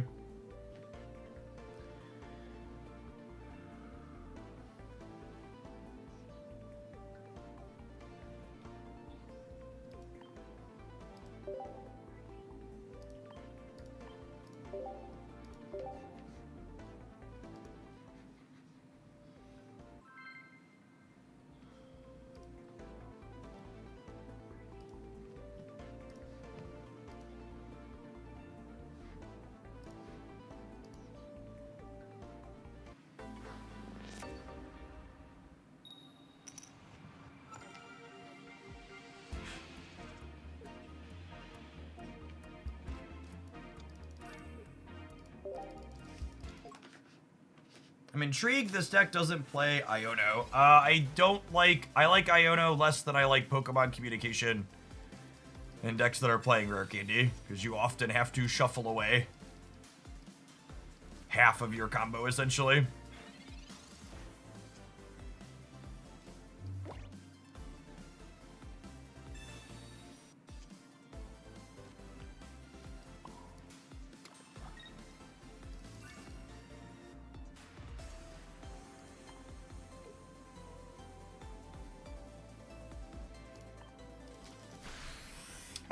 Tap the Froakie in the back, so that way, if we hit EX Decidui, we can clean that one out next turn, because EX Decidui won't let us kill Oricorio.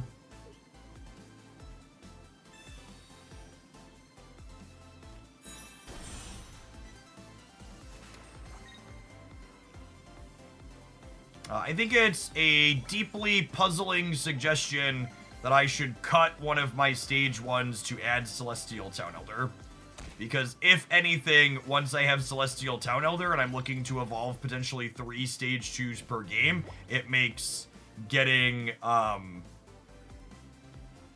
it makes having all of my stage 1s that much more important. I'm actually not going to play this stage 1 out, because I want to be able to have something to swap with the communication, given the option. I'm gonna go ahead and Erica here, so that way we don't die to Zap plus a Water Shuriken next turn.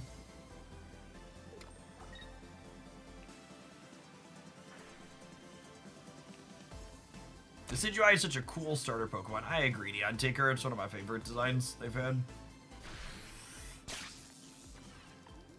Alright, 4 Decidueyes. Over half our deck is Decidueyes here. This is guaranteed to be some type of Decidui. Rewarded for holding the other Dartrix. The Pokemon Communication is another reason not to cut those from my deck as well here. And hey, look, it's the thing the baby Decidui does for us. I get to go ahead and do this, and now I get to murder the Oricorio, where previously we would have just been very cold to that.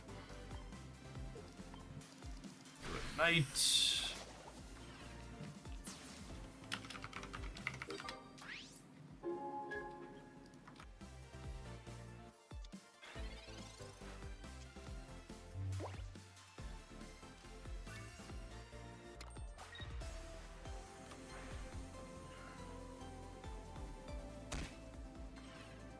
I just clear the Froakie on the bench next turn, yeah?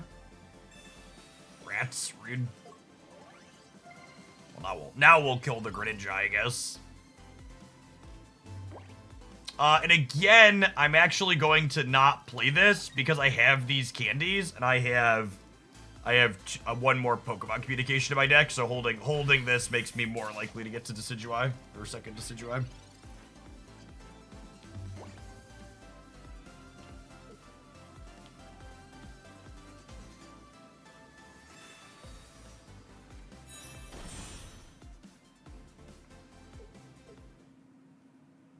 I was clean. I immediately rewarded for having this new baby Decidui by queuing into an Oricorio deck that we otherwise wouldn't have been able to deal with last season with just the EXs.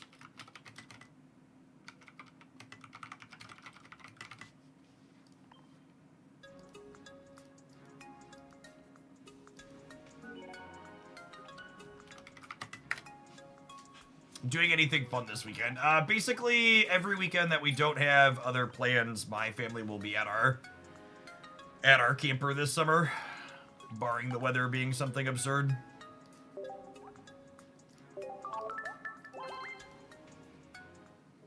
Get the kids outside, play some disc golf, let them walk the creek.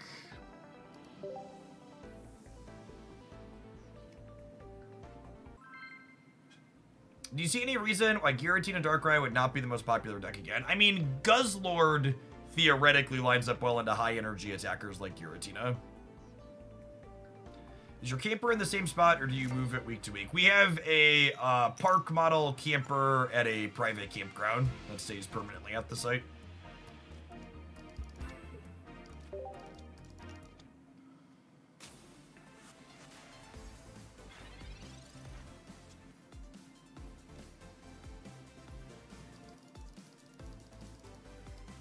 Really no reason to do this and get red carded, yeah.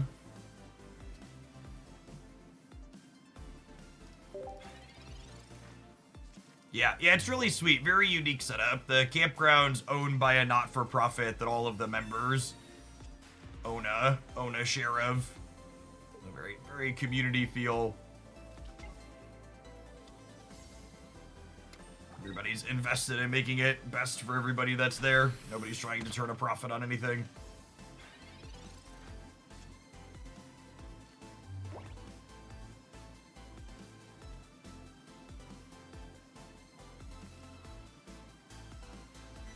I think it's this.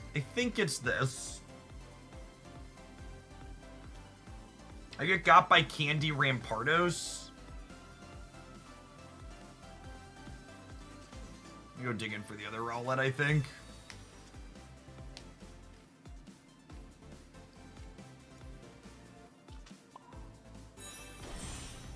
I think we just accept that we're cooked by Candy Rampardos.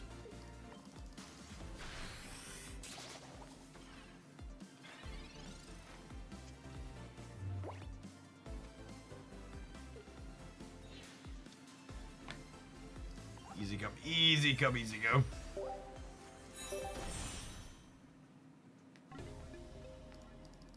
Because, like, even if I rare candy to evolve to the Decidui EX there, I'm still probably dead to the Candy Rampardos right away. I don't think anything from this expansion is going to change the dynamic of games like that from last season, where there's going to be games where you just like, opponent high rolled you and you shrug and go to the next one. We make it down to Emporia to play disc golf. We don't really travel to play golf. There's just like 18-hole disc golf course at the campground that we have a site at, so we play it periodically there. Just an excuse to walk around and be outside. Hey, tips on grinding new cards in Marvel Snap. Just do all your dailies and collect your free currency. It's relatively straightforward.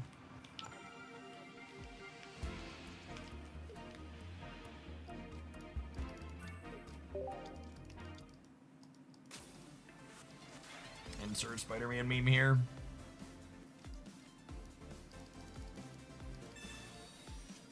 I'm gonna hang on to this because I might need to communicate it into a Decidui.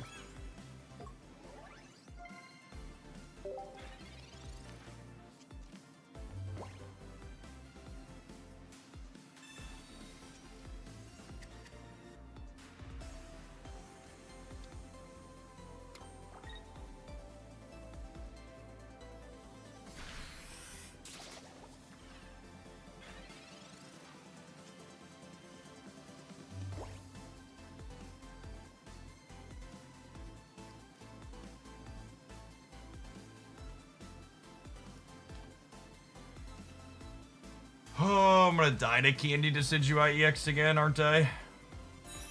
Speaking of games where you just shrug and go to the next one.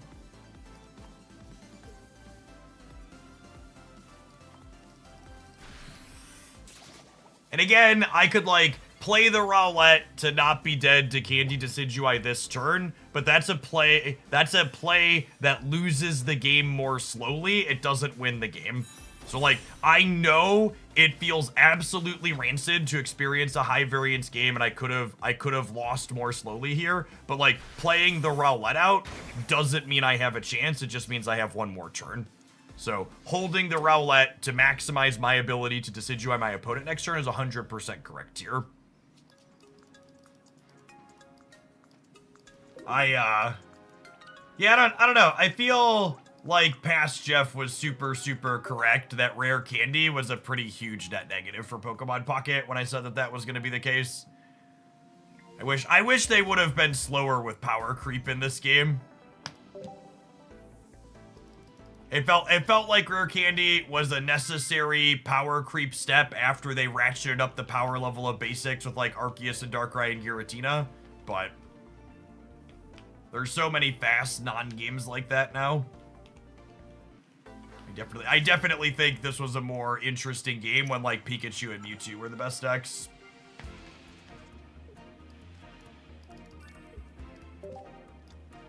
Never having first energy advantage isn't doing us any favors.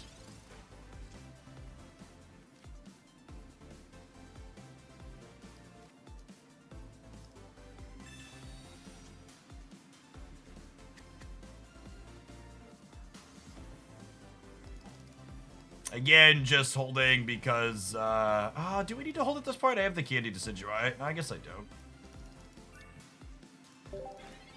Rare Candy should have been a supporter or something. I'm really surprised they added it as just like verbatim from the paper card game.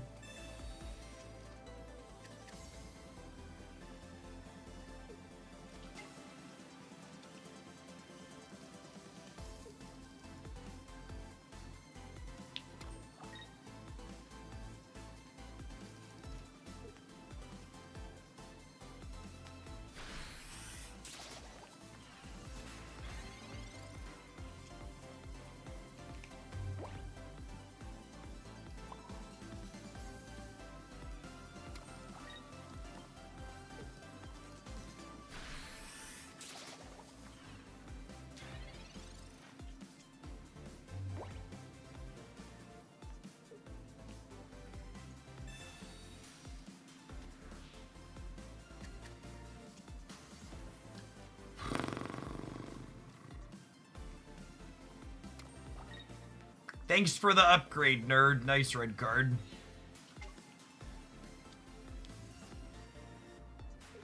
Appreciate it.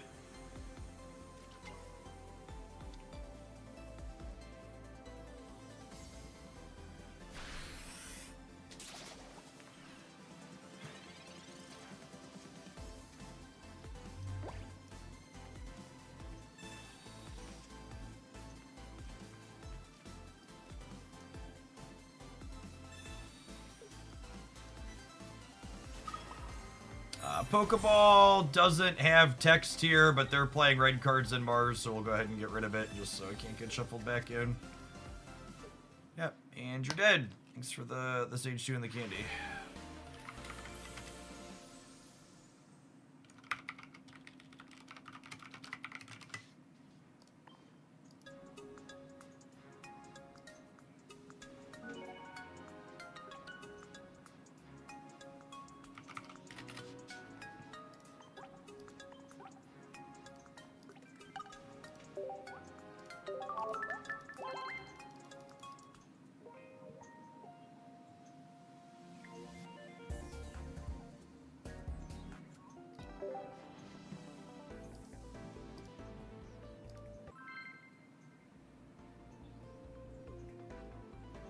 This is all in Decidui. It is.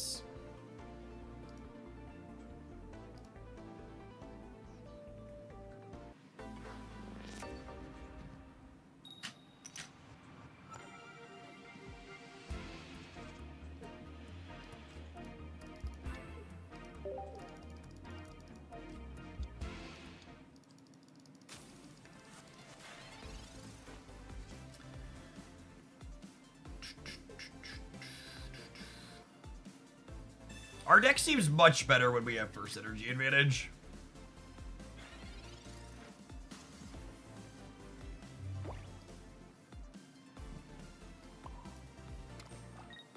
Believe it or not.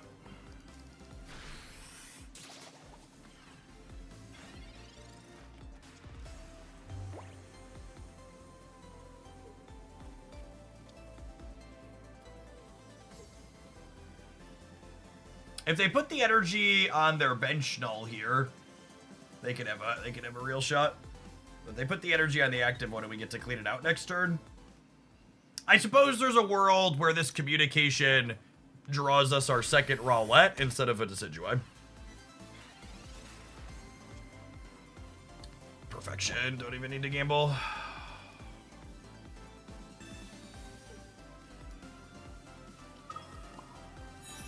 So there were 4 Decidueyes and one Rowlet in our deck, so this was pretty likely to get us where we needed to go.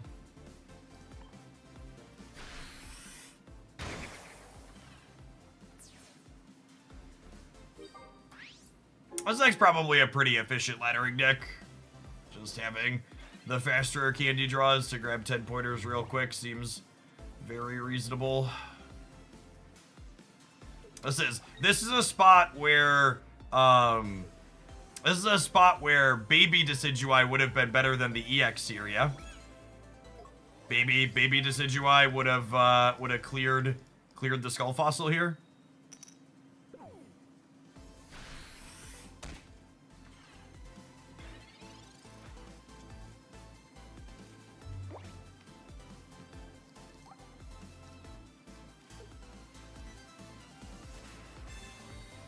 I'm waiting on this communication.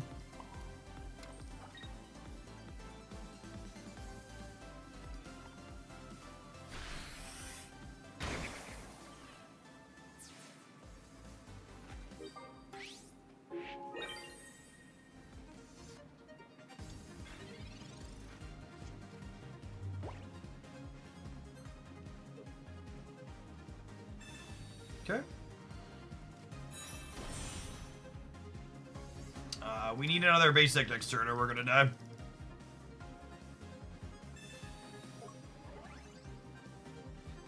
We have 1 basic, 2 Pokeballs, 2 research.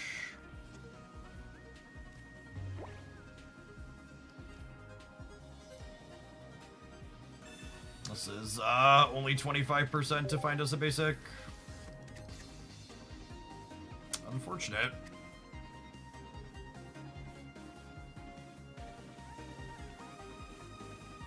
just don't have another one. That's if we'd have had, you know, I wonder. I had the communication there. Maybe I made a mistake not communicating. The turn I candied, I could have cleared their null with Baby Decidui, and Baby Decidui would have given us more control over Rampardos on the bench like that. I think I made a mistake that game. I think that turn 2, when I top decked the Decidui EX, I should have played the communication on one of my dart tricks to take the 50%er to start on Baby rather than the EX there. Would have given me more control over the outcome that we had there. It was an interesting, really interesting thought.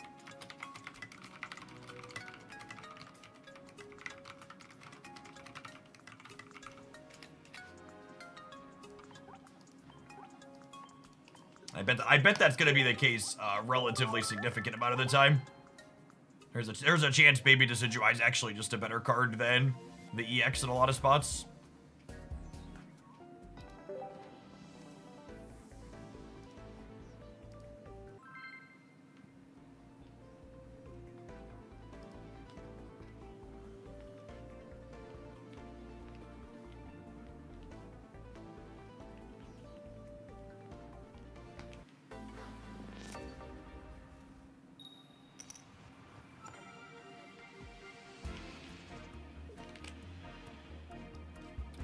First, we have our friends lined up here.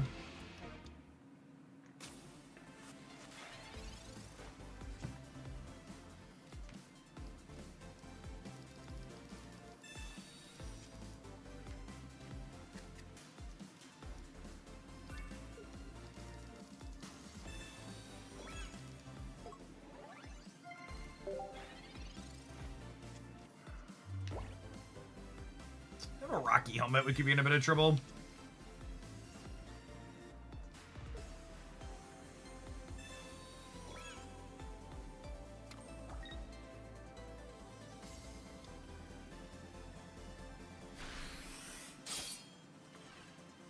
I think they're on Geo. What are the odds? What are the odds they're playing Geo? Non-zero?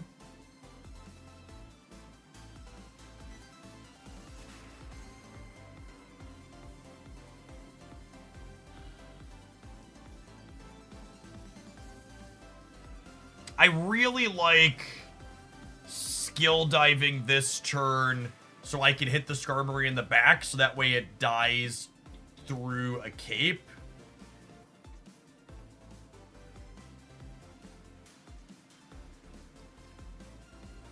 That's probably unnecessarily greedy.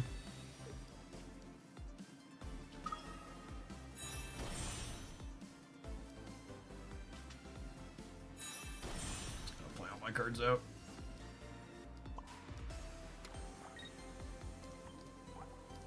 I'm gonna play the Lily even though we're only healing 50 rather than 60 here, because with 2 Professor's Research in my deck, if I draw a Research, I want to be able to play it next turn, and if I don't heal this turn, I'd have to heal next turn.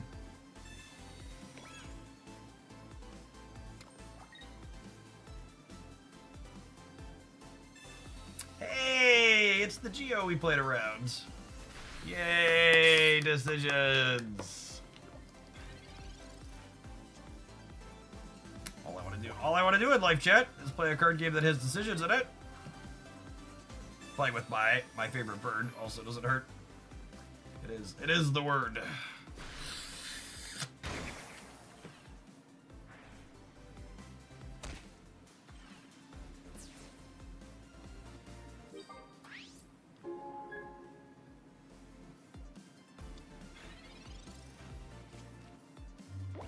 I think you can play this deck with Town Elder like the Beedrill deck. I think it's really hard to get 2 energies on 3 Pokemon over the course of the game.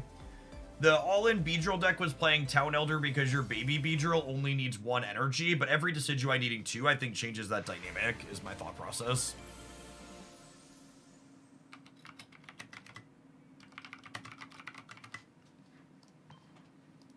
Your Decidueyes, I think, are also more powerful on average, too, getting you control over hitting the bench. So I think you are less likely to need 3 of them to win the game.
My body is ready to dive this Pokegod.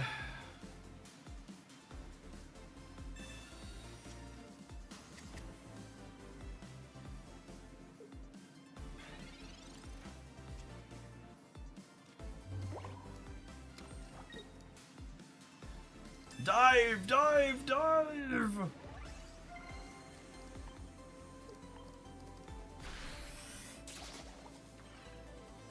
I wish the new Full Art Rowlet had Skill Dive. Makes me big sad that they keep giving full arts to adorable basic Pokemon that... They keep giving full arts to adorable basic Pokemon that aren't optimal.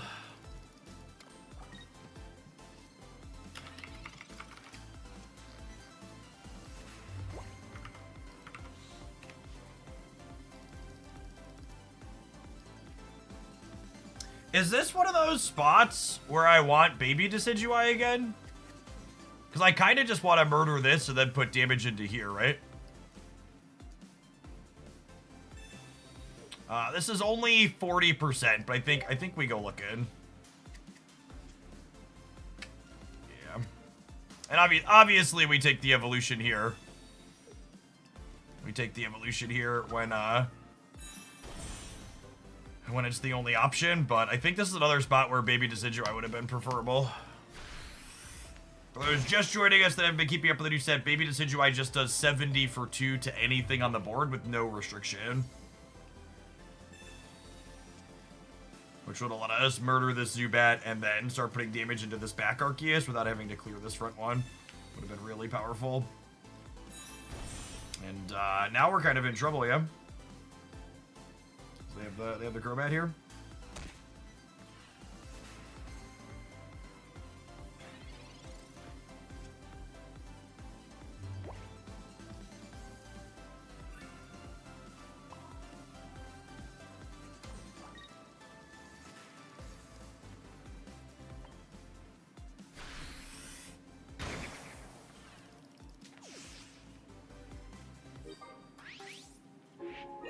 Why is your overlay so weird? Why would you want to watch Pokemon Pocket only take up like a third of the screen when you could instead watch it taking up most of the screen?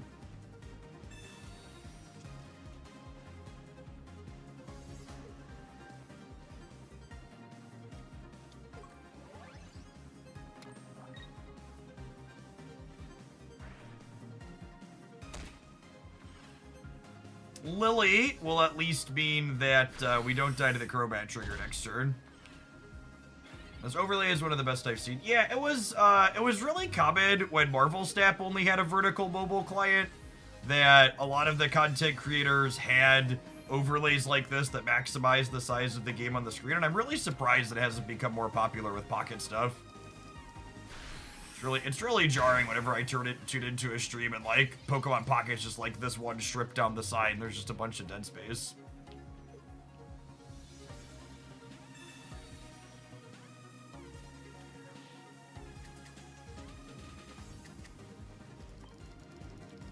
I need my second candy to win the game at this point, unfortunately. Yeah.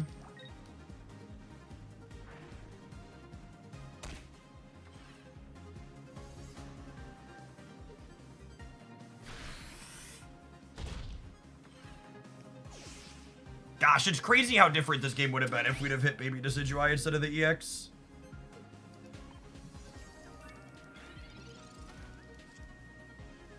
GG, opponent.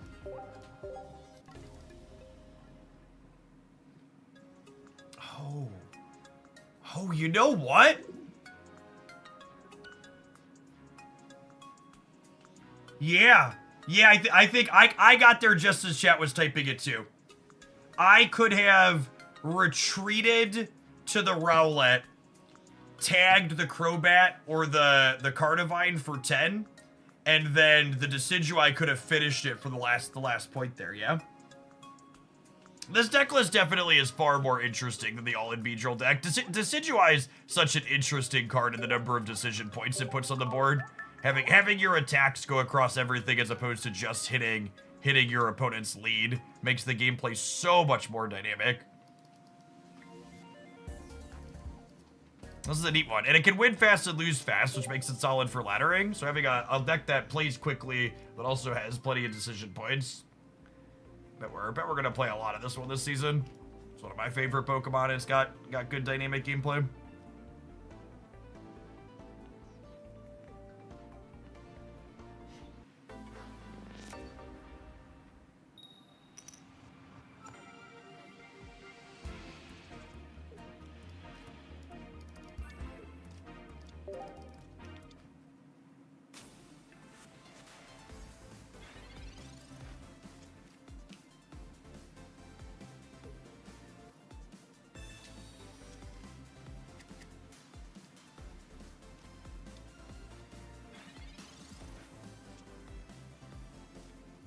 Ooh, a piece of candy.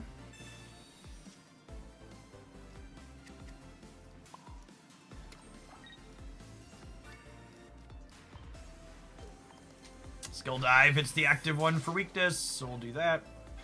Messiah, thanks for the third of a year, welcome back.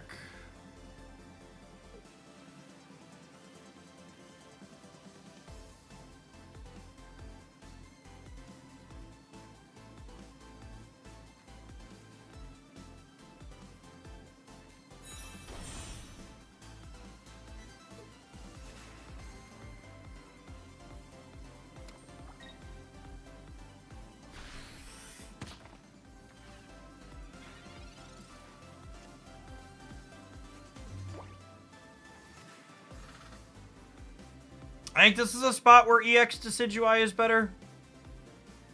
Because I'm not clearing anything with the baby, because that's at 80. And I think I want to clear this, and then we'll go 100 into 120 on the Garchomp.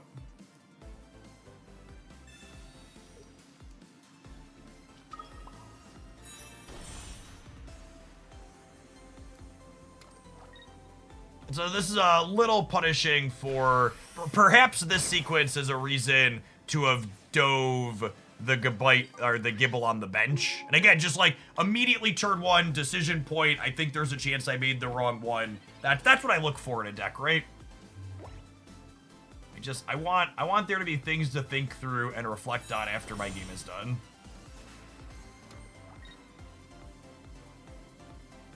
Grexy, thank you for the over 3.5 years. Welcome back.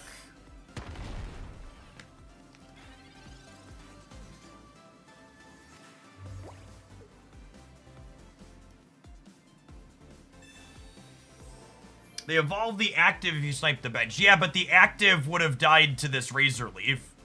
And then the back would have still had damage on it.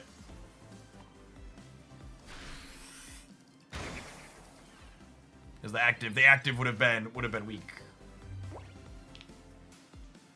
People suggesting we cut the other Pokeballs. With 2 copies of Pokemon Communication, you really want all of your balls, so that way you can Communication your Rowlet back in and then Pokeball it back out again. Make sure 2 copies of Comms better, which makes your whole deck a lot more consistent.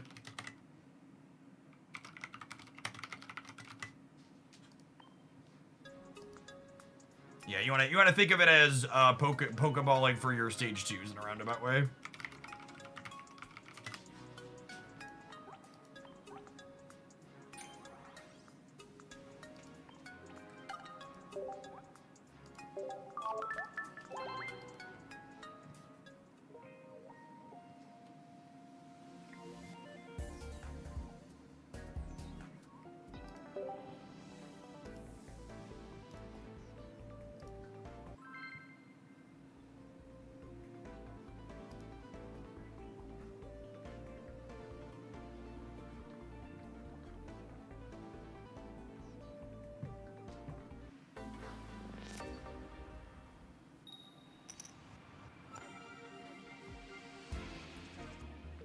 Fire deck. Boo earns. Fire deck and they have first energy advantage. Cooked. Cooked!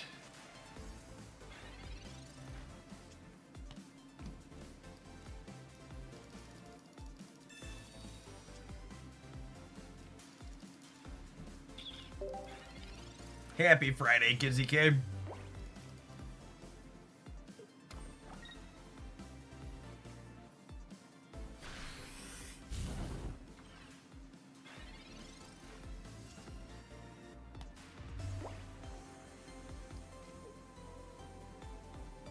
So definitely doing this.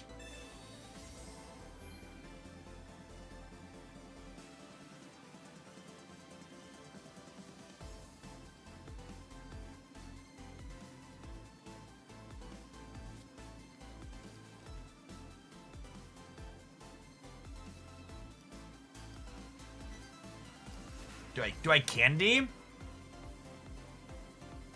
No, I think I like having the ability to evolve next turn to clear a burn.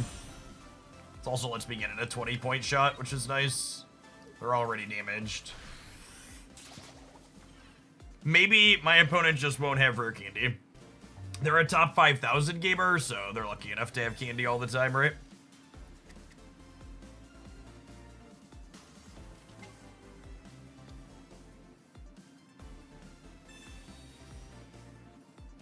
You don't get to top 5,000 by not drawing your rare candy, chat. Yeah, I agree. I think this is just one of those complete non-games that Pocket has plenty of, where if they have their rare candy, we're cooked regardless.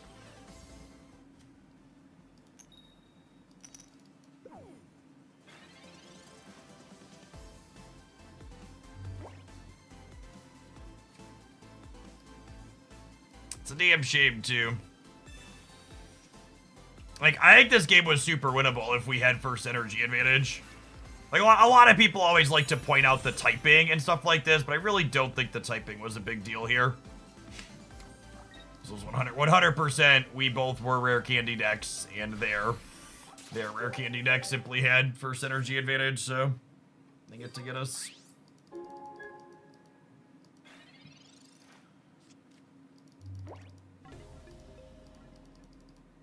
Or one energy behind there of being able to Decidui hit them and then build up a second. You think you'll play Pokemon Champions that comes out? Absolutely.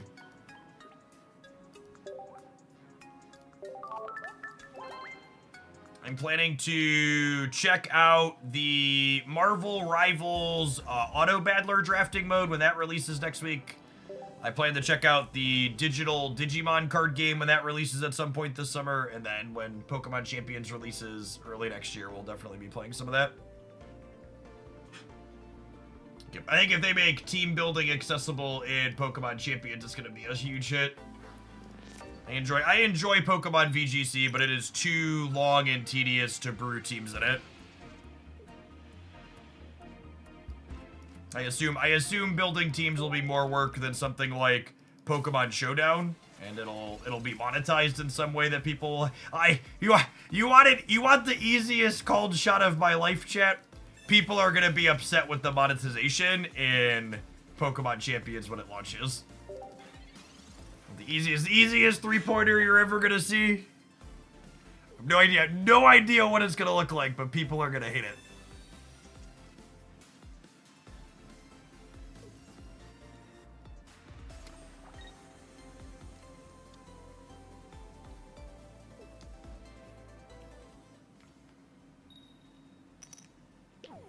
That's the big go wild space, yep. What's Pokemon Champions? So Pokemon Champions is going to be a new implementation of, God, we're cooked again. It's going to be a digital implementation of Pokemon video game championships, like the competitive Pokemon battles from like Sword and Shield and the mainline games, only it's going to be on Android, iOS, and Switch. My expectation would be that you'll be able to get into it without needing to grind infinitely would be the ideal outcome. If we draw a candy, we might have a shot here, but Our lead is definitely, again, just like not having first energy advantage is such a huge downside.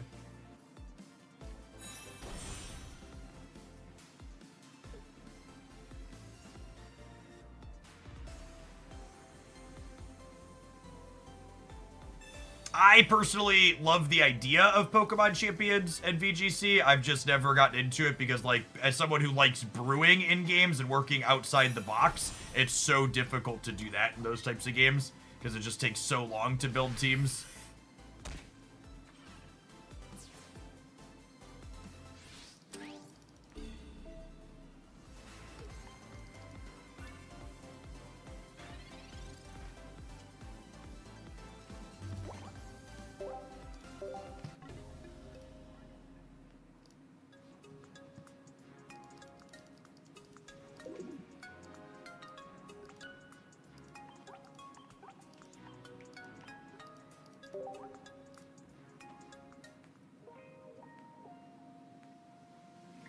Games are getting too expensive, chat. I'm gonna remove the middleman and start gambling directly. LOL.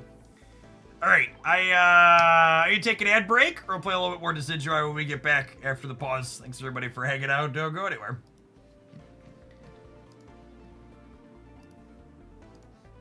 Been playing Pocket for 2 hours this morning. We're down 10 points on the ladder. Sounds about right.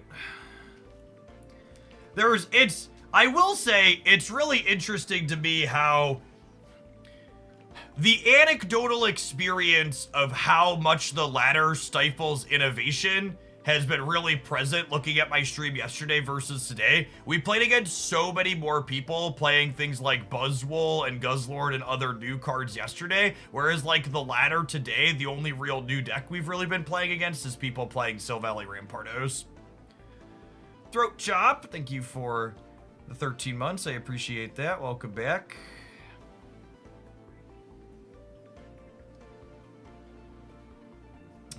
These ladder systems, regardless of the game, are definitely one of the things that cut off people's desire to try and do new things. Because in order to do new things, you have to be willing to lose. It's much more efficient to make your ladder number go up by just playing the good established things rather than trying to explore.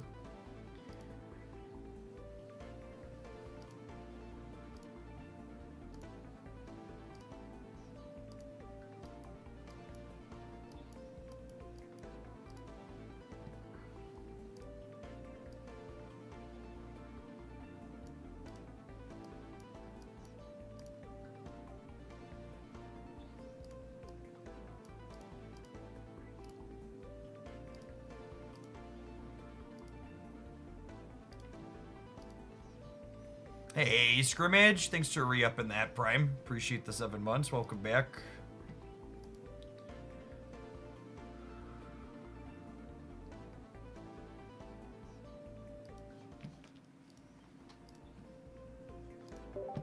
Yeah, I don't know that we have time to do a third deck today. I think we're just gonna chill on Decidui for a little bit before jumping over to Snap is the plan.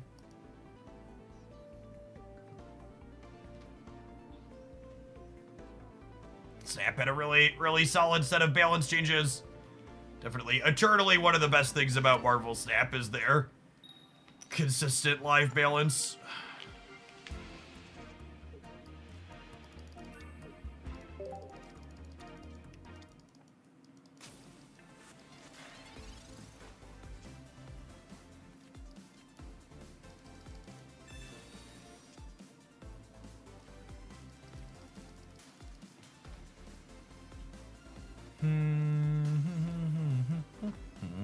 Iron Along, thanks for the 18 months. Welcome back.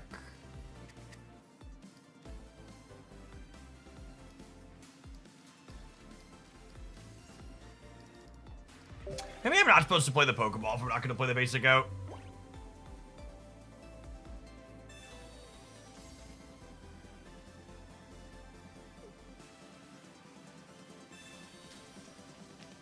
What are the just general comments for people in chat that is just like true of every deck that we're playing? That's not really like a useful or helpful comment. Are all the times people are like, Jeff, could we play this other utility tool card in the deck that you're playing? The answer to that question is always absolutely 100% yes. Like, there are tons of different There are tons of different utility cards that you can play. You absolutely could be playing a different one than I am currently playing on your screen in front of you. There really isn't a strong, compelling case for one versus the other. They all have different edge cases in different spots where they are better or worse. Play the one that hedges the conditions that you are interested in hedging.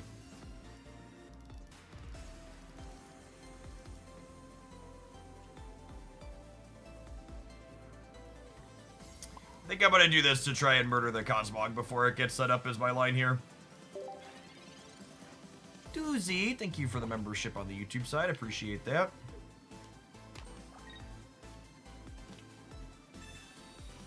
Unlucky.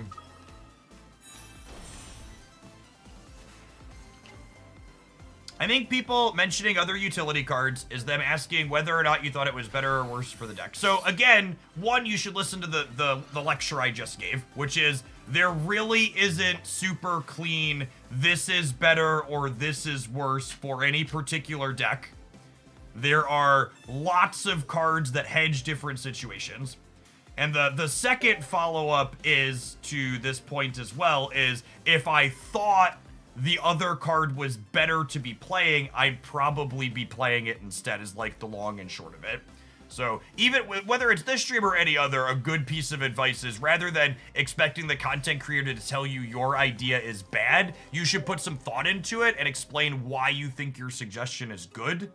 But ultimately, in the case of a lot of the utility cards in these games, like, are you playing a Granny versus a Communication versus a Red versus a Cyrus versus a Sabrina? Like, all of those cards have small upsides in certain situations.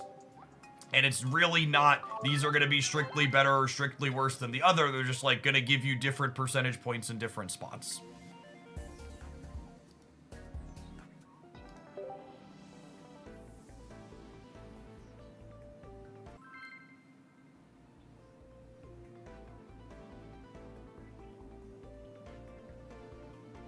I like to bounce ideas off others, but sure, but my point is you should bounce an actual idea, not just say, Jeff, why not this other card that's marginal in different spots, right? If you want to actually bounce an idea, like think up an idea and communicate it, rather than just being like, Jeff, why not this thing?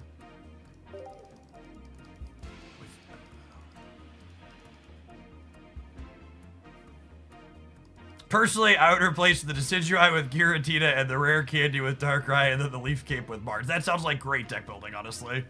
I bet you'd win a lot of games doing that.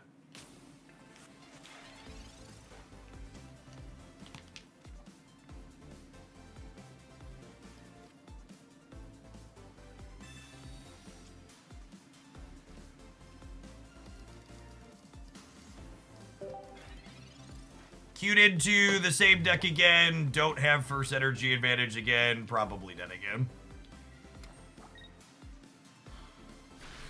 Oh, they don't have a tool. They don't have a tool. It's exciting.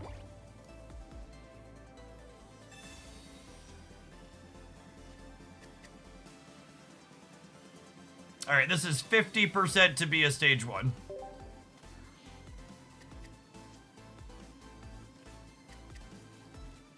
Unlucky.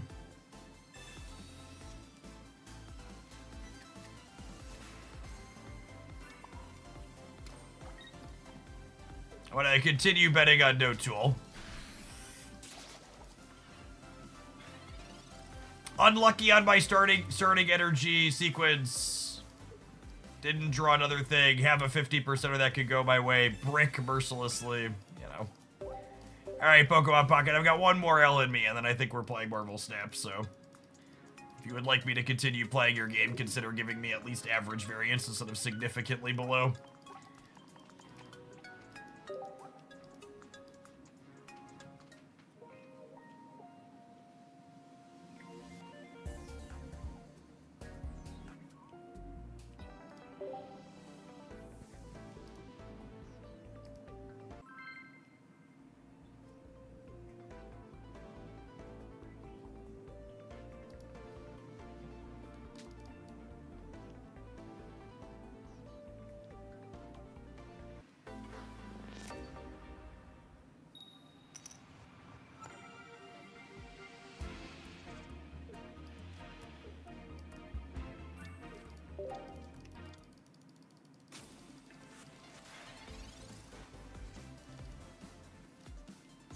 haven't heard in a while. Glade Enjoyer?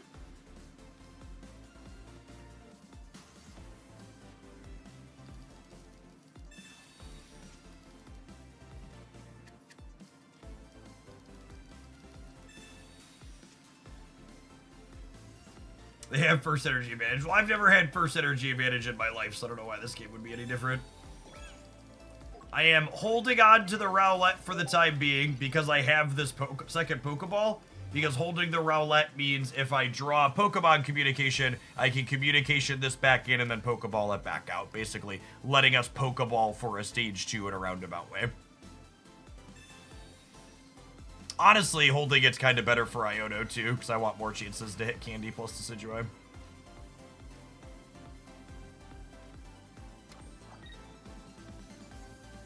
Cool.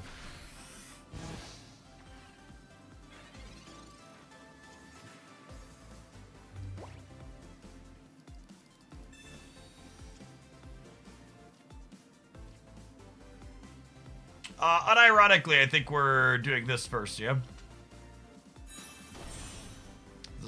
This is living through a rare Candy Glade hit, and I want to mark 20 so that way we can pierce the pain for 100 next turn.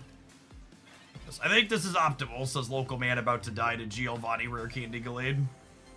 Oh no, Giovanni!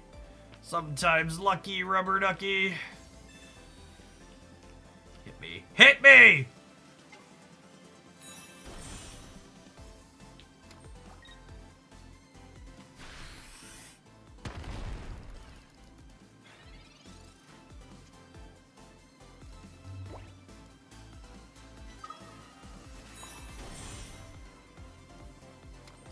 And mommy means we never die, yes? The real question is, do they have mommies of their own? I guess I'm only taking 100, which means Lily next turn lets us live through another shot if they have a Lily.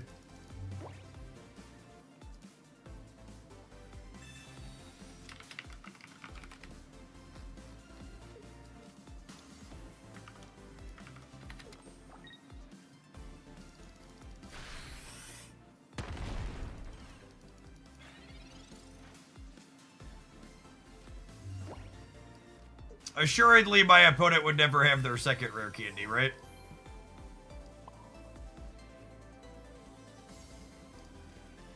Assuredly, my opponent would never have their second rare candy, right?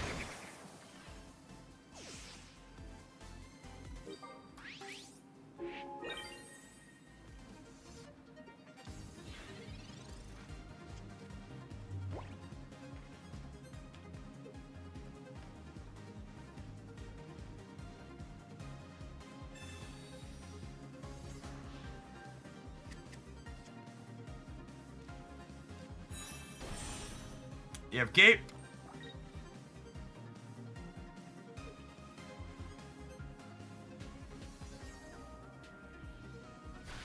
Cool. Good use of everybody's time. The Mars, waiting until the end of the turn to click your attack. Bye, friend.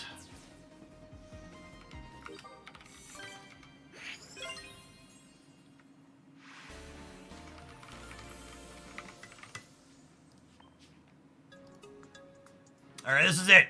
This is the start of an incredible win streak. I can feel it. Can you feel it? We won without first energy advantage.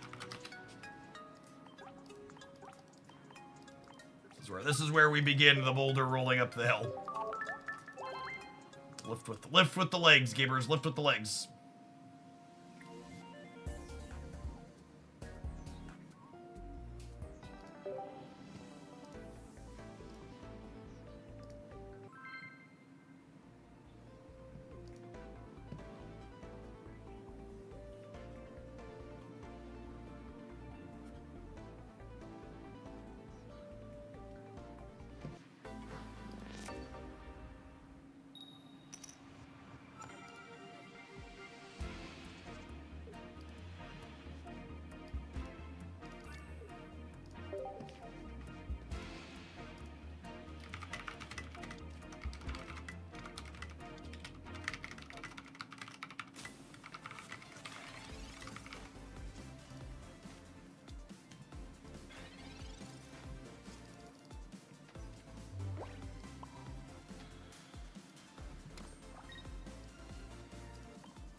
They would never kick my baby owl, right? That would just be cruel.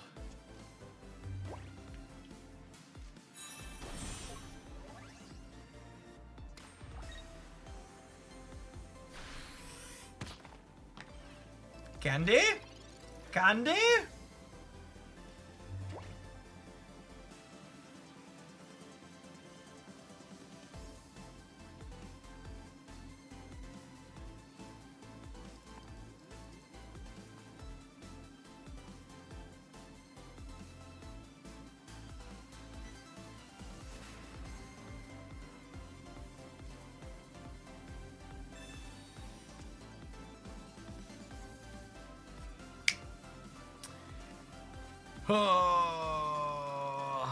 This is like a best case, worst case scenario.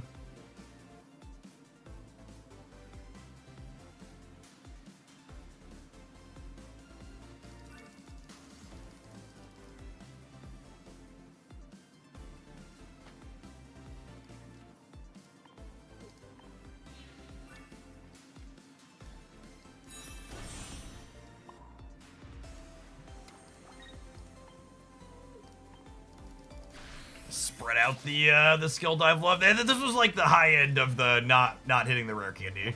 All things considered, this was the high end of not drawing candy. We've got some bobbing and weaving we get to do here.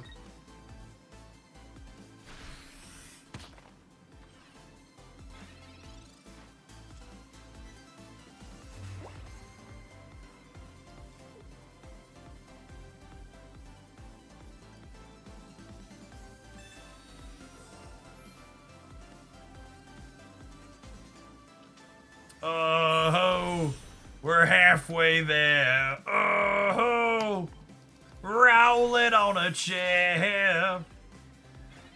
We're skill diving, we'll win, I swear. Do do do do do do do. Beep beep beep beep beep.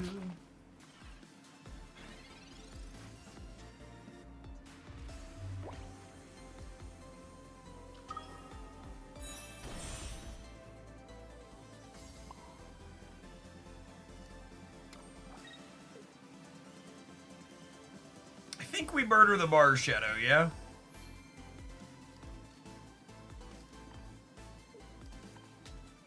They haven't had the Rampardos yet.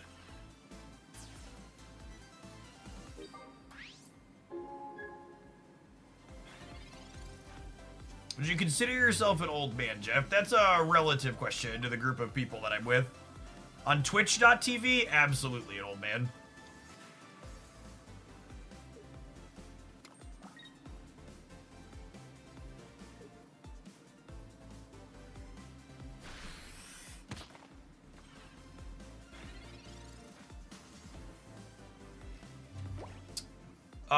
This is guaranteed to be baby Decidui, which lets us murder the fossil, which means this game is over. God, baby Decidui was such an upgrade for this archetype. Holy.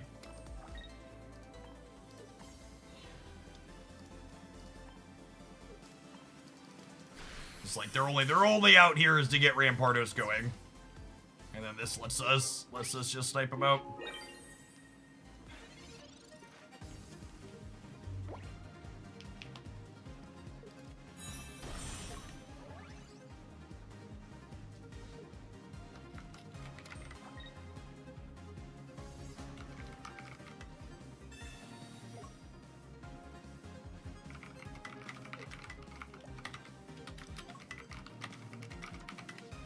And then this lets them clear this, but we got Pierce the Pain teed up to clear the Lucario here.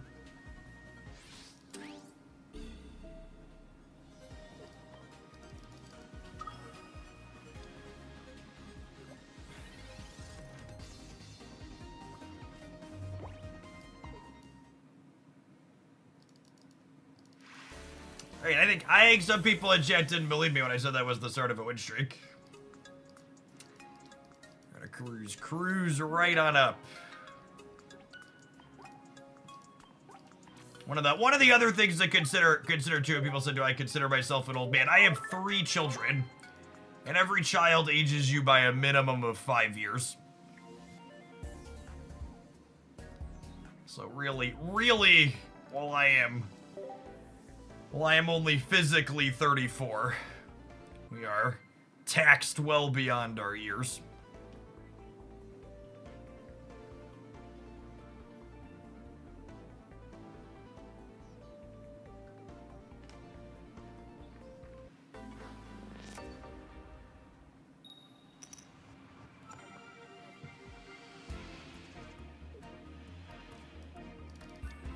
Oh, steel deck, and they have first energy advantage for the 10th time today.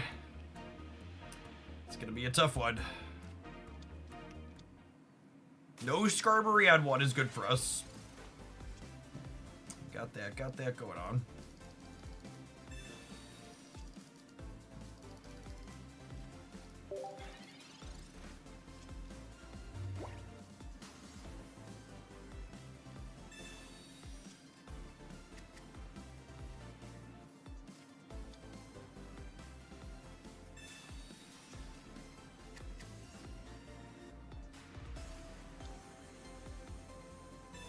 Ooh.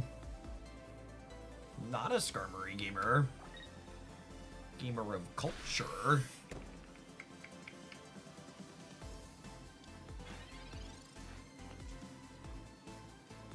Who's got 2 thumbs and gets absolutely and mercilessly cooked by a rare candy? This guy right here.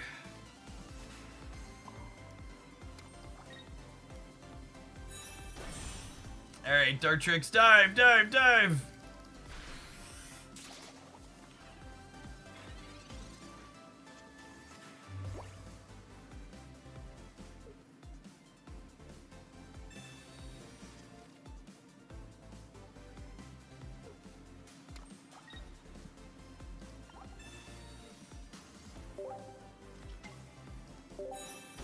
Alright, let's play some Marvel Set. We'll get rare candy some more on Monday. The Mew EX loses ability to compete in the metagame. Yeah, Mew EX hasn't been relevant for a really long time. If you're looking for new decks to start the season, we've got a roundup of that over on the Hoaglandia Pocket YouTube channel that went up this morning. It's got some fun things with the new cards. There'll be deck highlights of those going up over the weekend, and then we'll have our first meta report of the new pack on Monday. I'm going to be off for the weekend. I don't stream on the weekends typically at all, and definitely not over the summer while the weather's good and we can be outside with the kids. Pretty sure it's here bright and early. Will be my loose plan with the new Pocket set is we'll do 2 or 3 hours of Pocket to start in the morning, and then we'll do Snap after. Monday through Friday is the plan. If you want to continue watching on the YouTube side, you'll have to kick on over to the Jeff Hoagland channel. We're going to start by looking through some untapped data, and then we'll dive on into probably some Cerebro 2 games.